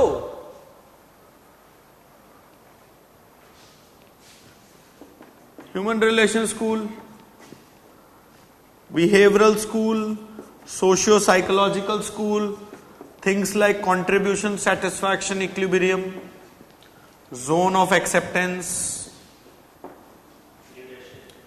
concepts of theories of leadership, okay, Maslow, Herzberg, all of them. ठीक है, अच्छा अब आ जाओ इधर. NPA, reorientation of administration more towards society. What is administration? Is it an organic entity or an inorganic entity? It is an organic entity. You have individuals here, so they will have to change their outlook. The attitudinal changes, the aptitudinal changes which are required. ठीक है, चलो आगे चलो. NPM, PCT, बीच में आ जाएगा NPS, governance, good governance. All of here, don't you think that some or more part, whether we are talking about functional foremanship, whether we are talking about the Foley's integration, right? That is there. अच्छा, अब इस तरीके से आ जाओ. This is one way of looking at personnel administration. Okay, next way would be simplistically, what is administration? Post D Corp. Everywhere you need personnel. Acha. Now, your task is to actually do one thing, Henry Golembowski make a chart of this. This I am making an indicative chart. Okay, I need a detailed chart. Detailed chart. Also, Henry Golembowski make a line for each. Henry, the paradigms and the elements of personnel administration. Also, with regards to Golembowski, the locus and focus approach and the elements of personnel administration. This is your homework. ये मैं नहीं कराऊंगा. ये when you will do it, either right or wrong, then I will tell you the suggestions. Because I don't believe in spoon feeding, so I won't feed you either.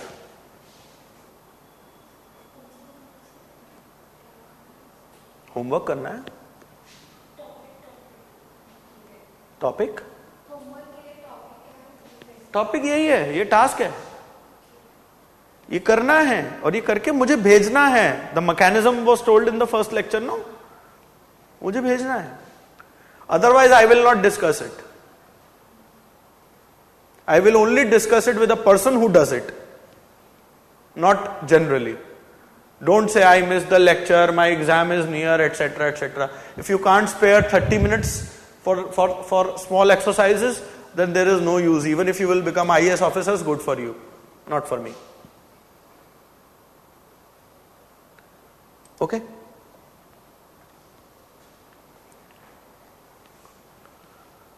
Because when you will look at it here, please see, the moment you will start looking at here, and I will give you a glimpse, you will start viewing the views of the thinkers. And that will, in a way, open up your minds like anything. कहते हैं ना, Taylorian philosophy also had a human approach. It was not explicit but implicit. Analyze. How? Because many of you will do what? You will write, Taylor talked about mental revolution and hence he was humanistic. क्या कर रहे हो? There should be a reasoning, there should be a logic. Okay, you are right, but you don't know how you are right. That is where my problem is. Okay.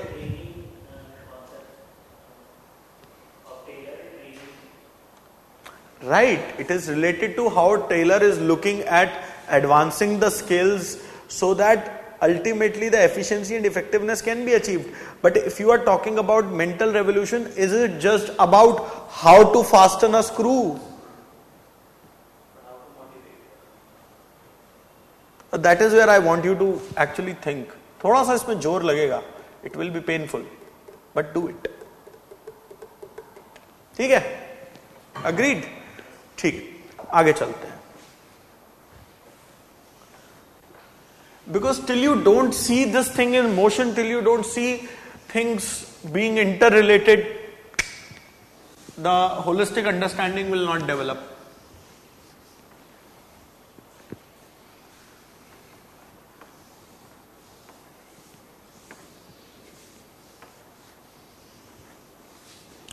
Now understand. This was something that I was talking about. Democ. And both the democs, democ and democ, actually see the public personnel administration as a staff function which advises and facilitates the work of the program manager.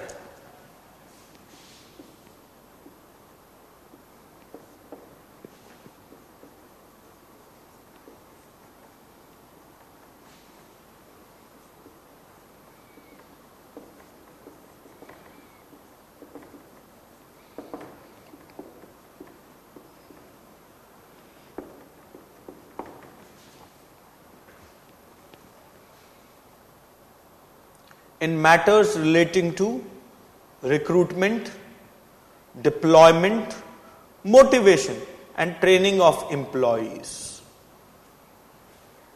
so as to improve morale and the effectiveness of the service.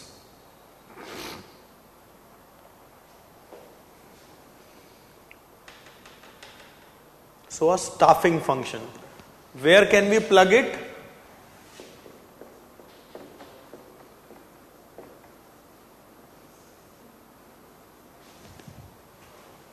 Right? Also it is saying recruitment, deployment, motivation and training. So it is looking at strict aspects of human resource development, that is just staffing. Morale and motivation are being looked at within it. Not it is looking at coordination. Okay? Then, Negro. The art of selecting new employees and making use of old ones in such a manner that maximum quantity and quality of output and service are obtained from the working force. Now it is taking an outcome orientation, not taking them as a human resource, but taking them as a input related to outcome. Also making use, selection, that means the focus is on recruitment and focus is here. ठीक है? Not looking at human relations element like coordination. What is R? Reporting. B is budgeting. मैंने इसलिए पूछा था, कल R भूल गए थे ना? S भूल गए थे, हाँ, स्टाफिंग भूल गए थे. ठीक है जी. Okay, so this is how you can pin it up to various aspects. Now, what we have seen in these definitions, the recruitment aspects, the utilization, the organization aspect. Apart from that also, the overall personnel administration entails the administration of the personnel component of the organization, and not in isolation but in relation to the other components within the organization. I am using the systems idea to drive home this point. Now, what will be the broad functions of personnel administration then? And try and link it with them. Okay? You will tell me. Job analysis and classification.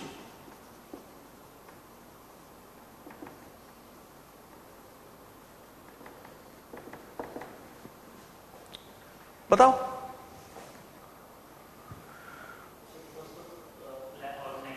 Job analysis, that means planning, organizing, staffing. Classification है. Departments. Okay. So that is there. What is D?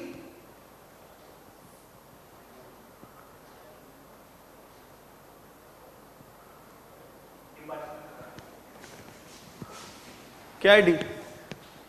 Google करो, अब भी Google करो, ये नहीं चलेगा. I want you to make an effort for this.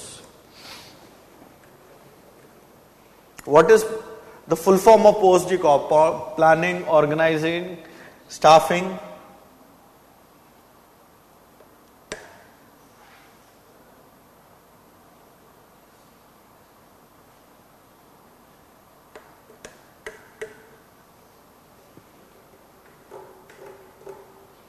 अरे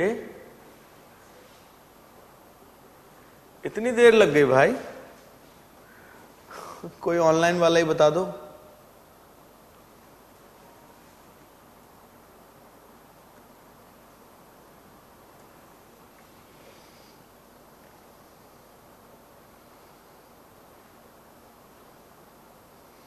departmentalisation है ना?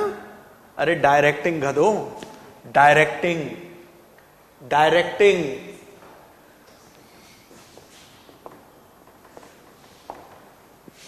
So see, job analysis and classification, they'll be there. Recruitment and placement.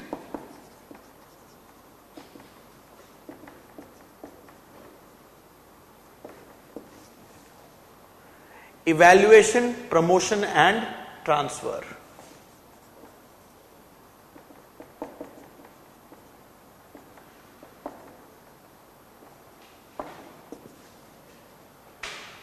Compensation.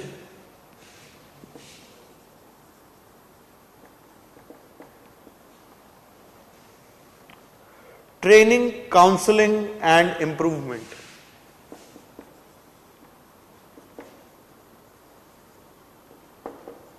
Now please understand, when we are talking about improvement in two situations. One is of the employee itself and other is the working conditions. That is also a job of the human resource department, no? Also,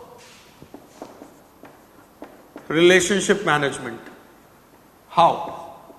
Formal with, let us say, unions, groups, as well as informal.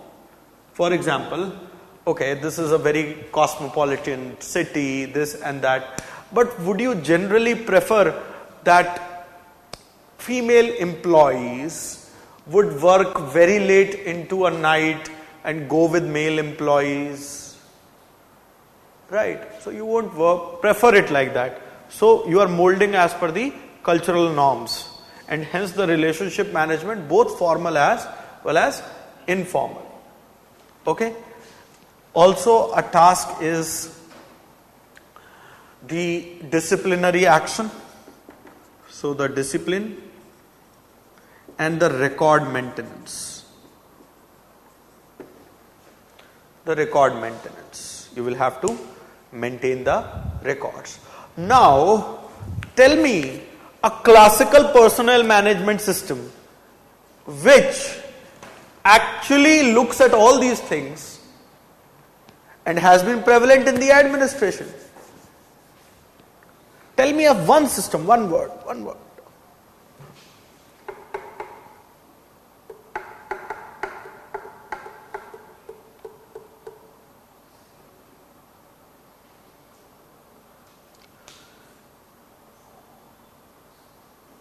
अरे दादा, देखो इसे ऐसे. Made it like this. Now here, okay, let me do it like this.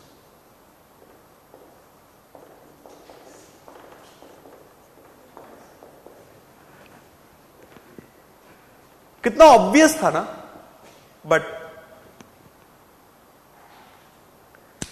तुम लोगों ने मुझे friend zone कर दिया इसमें. Bureaucracy. It is the bureaucracy which is, you see, looking at every aspect here as well as here. You know, start thinking like this, मजा आना शुरू हो जाएगा थोड़ी देर में. So bureaucracy is, I can say, one of the first personnel administration system that I should be studying and that I have already touched upon. Okay, because bureaucracy is what? It is a systematic organization of tasks, activities, resources, both human as well as material resources. Because you are setting up individuals in a pattern of activities as per the bureaucracy. Okay. So John Week says that it defines it as a system of denoting the sum total of the personnel, apparatus and procedures by which an organization manages its work and achieves its purpose. Now, what will be the advantages of this system? The advantages are the advantages of bureaucracy. Impartial है जी, neutral है, expert है, right? Impersonal order है, absence of bias है. Okay, value free है. Okay.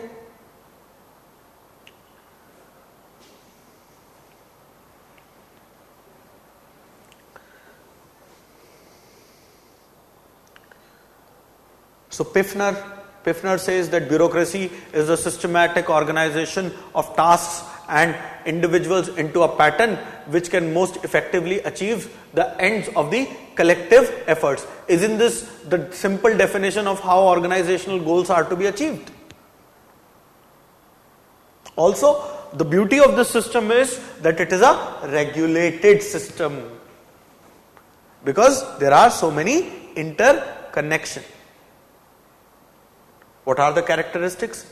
If we look at the negative characteristics, routinization. That means lack of innovation and creativity.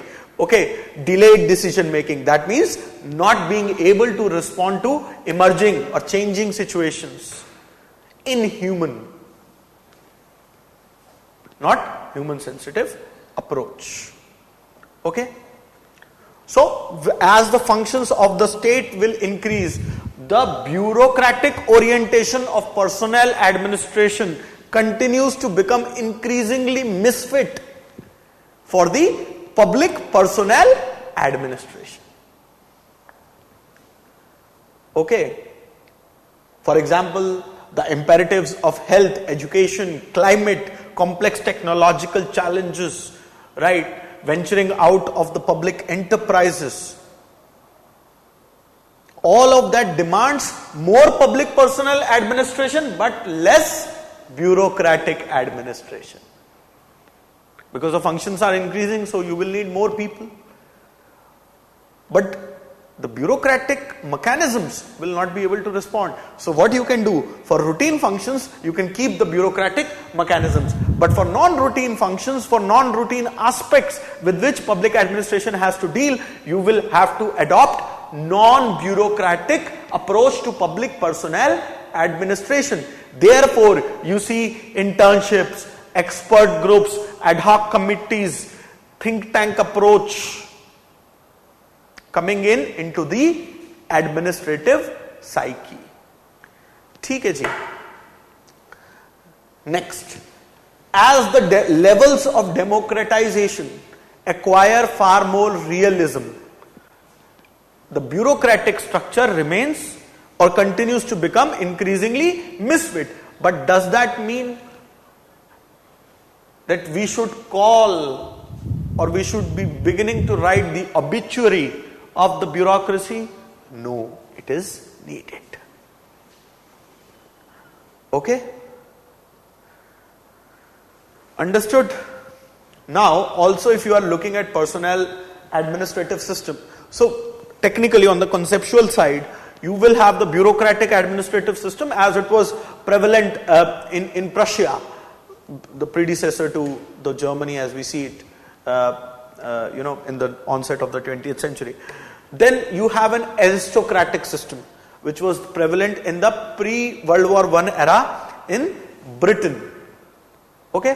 Where the civil services used to be from the aristocratic lot. And then there is a democratic system which we saw in United States. Okay? Understood?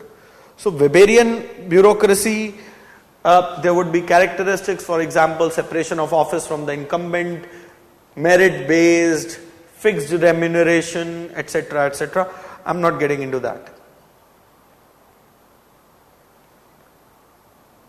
Okay? Then Morstein Marx actually looks at 3 types of bureaucracy. I guess the homework was given and you all have done it. So I am not getting into it either. I am just giving the names: guardian bureaucracy, caste bureaucracy, and the patronage bureaucracy.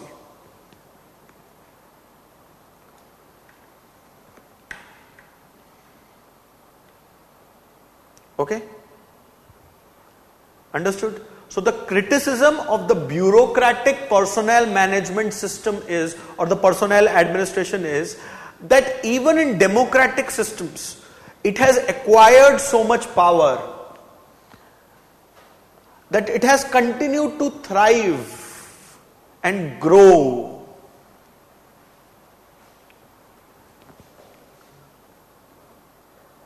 Okay?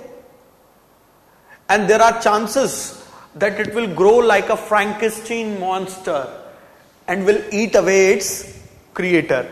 Therefore, the checks and balances, therefore, the caps on the immense power discretion on civil services. So, reforms.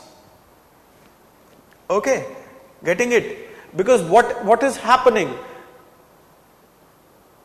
That the system of administration, the bureaucracy continues to acquire a central pivotal place. And this bureaucratic centrality and this concentration of power and authority within the bureaucracy is creating new despotism.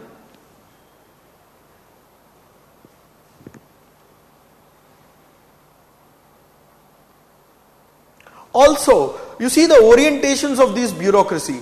This bureaucracy is seeing itself as the sole guardian, arbitrator, interpreter of what entails public interest. Okay, so the public good that is important, right? It is not just the public opinion.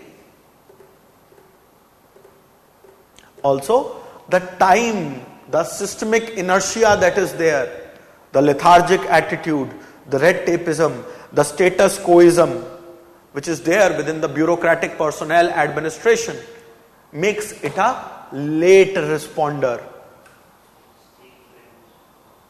Late responder, do not use steel frame argument here. Make it a late responder to the situations, to the challenges.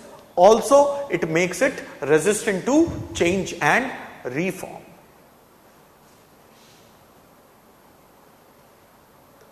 Red tapeism would flow from obsession with rules. Therefore, Mission Karam Yogi, from rules to roles.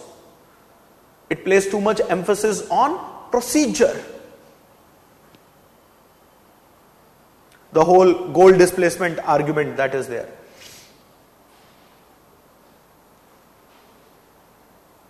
Also, you see, bureaucracy has this ivory tower approach. So the bureaucracy keeps on expanding even when the work goes on reducing. So it's a self-perpetuating entity. The bureaucracy creates more bureaucracy, which feeds into their own interest. Also, the bureaucracy believes in siloization. It believes in splitting the problem. The problem is not in this attitude, you see. You have to break up a larger problem into smaller ones to solve it. The problem is the lack of concerted working on those broken up elements. So that leads to disjoint working.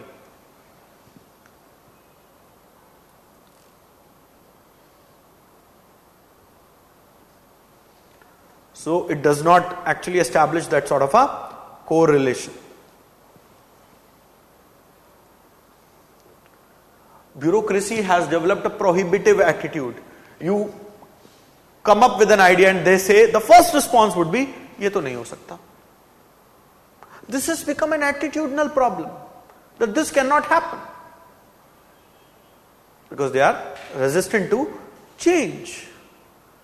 So you see, the totalitarian regimes have still somewhat continue to be with that bureaucracy because the public good idea is not very central to their philosophy. But especially in the developing countries and developing democracies, this has come under heavy criticism. Because the bureaucracy has hijacked the agenda. In certain democracies, the bureaucracy is being accused of overshadowing the representative character of the government, the republican character of the nation. Right. So in that sense, the defects of the bureaucracy are very, very stark.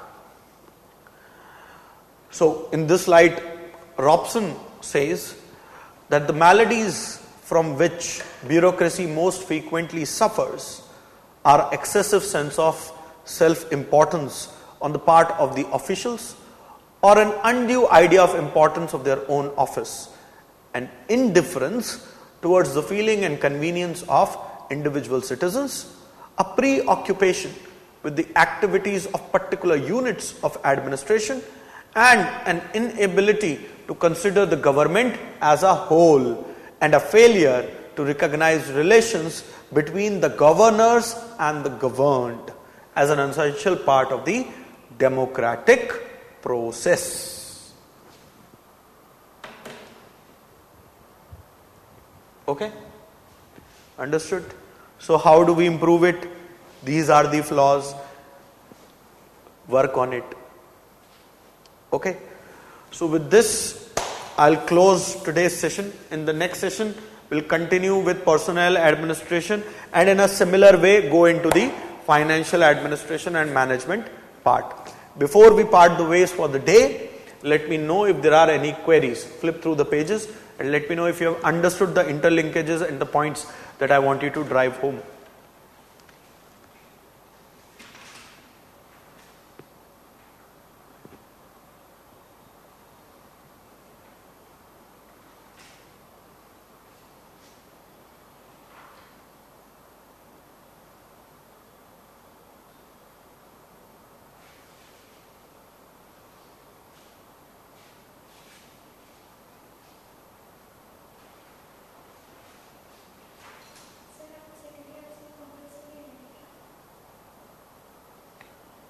Just a second. Yes, tell me. I will cover second ARC comprehensively in the class. Okay, so what I will be doing is I will be taking the reports all together. Okay. There are 23 classes. There are going to be 23 classes. Today I believe was 13th class, if I am not wrong. Right? So 10 more classes.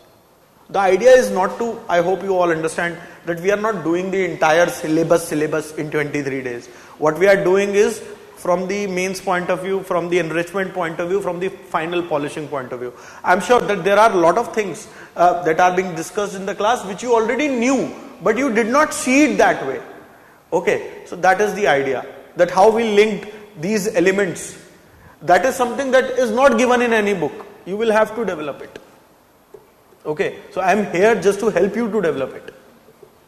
Do this exercise, okay, that I told you, the number line exercise and all that. That will help you immensely.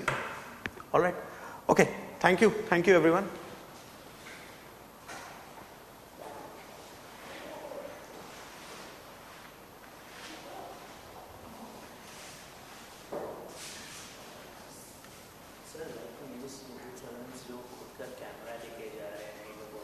That is something which is not right. It compromises a core value of anonymity, right? You see, certain core values cannot be,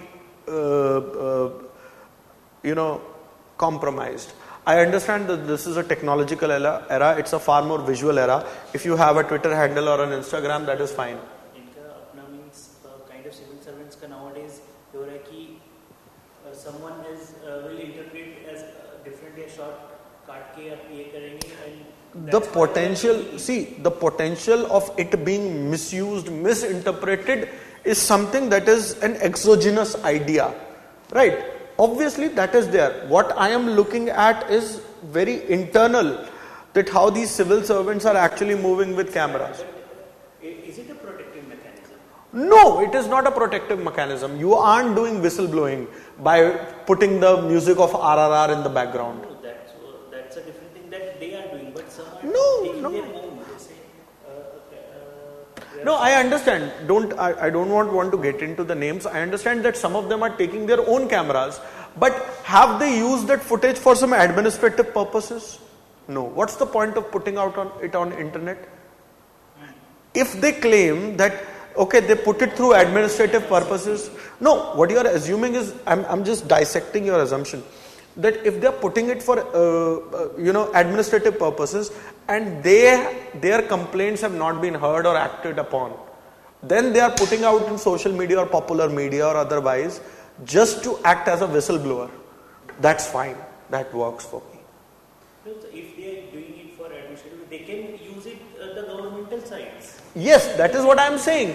But the manner and the production of such content which is happening, that is not for. Someone can counter sue them. No, the idea is that this flamboyance, that sheer orgy of power that is being displayed by certain bureaucrats, people into services, that is not acceptable.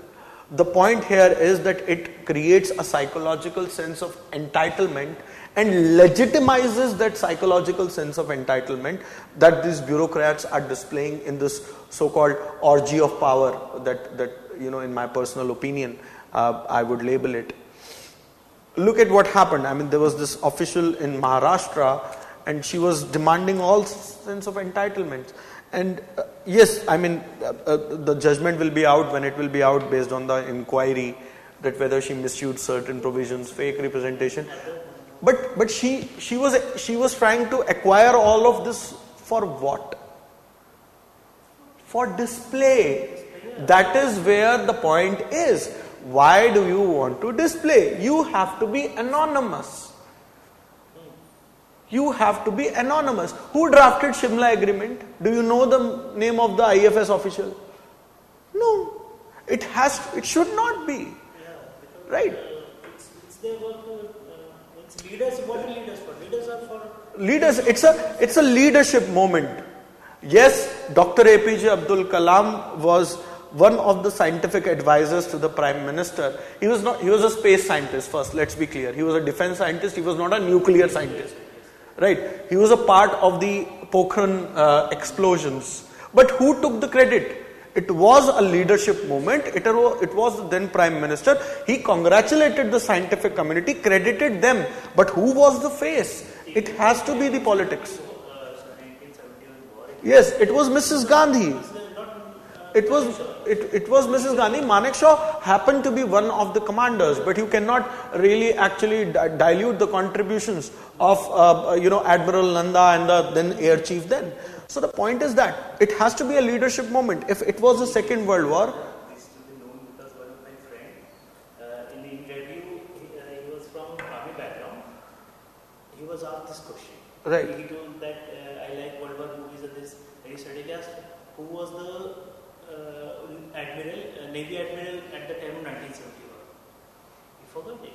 That's Right. So that is, see, even if you see the Second World War, yes, there were military leaders like Sir Bernard Montgomery or Dwight D. Eisenhower or this guy, Pacific Theater, I don't remember the name. It's skipping the name. But the point is the credit was taken by either FDR, because FDR passed away, then the next chap comes into the seat. Then this guy, Winston Churchill, and all those things. Decision makers, and they take the full blunt of after the failure. Obviously, because they are the face of it. Also, not doing it from this point of view, but looking at from the lens of civil service. In the next session, I will be talking about the difference between the bureaucracy and the civil service. So, the point is that civil services, anonymity, neutrality, impartiality, unbiasedness, apolitical character, that has to be there. Because structurally, it is the part of the permanent executive. The political executive will come and go based on election. And because this type of social media sources, everyone wants because No, that is the point. But still, I mean, we will have to look at it from the We will have to look at it from the conceptual lens, right? So, all the best.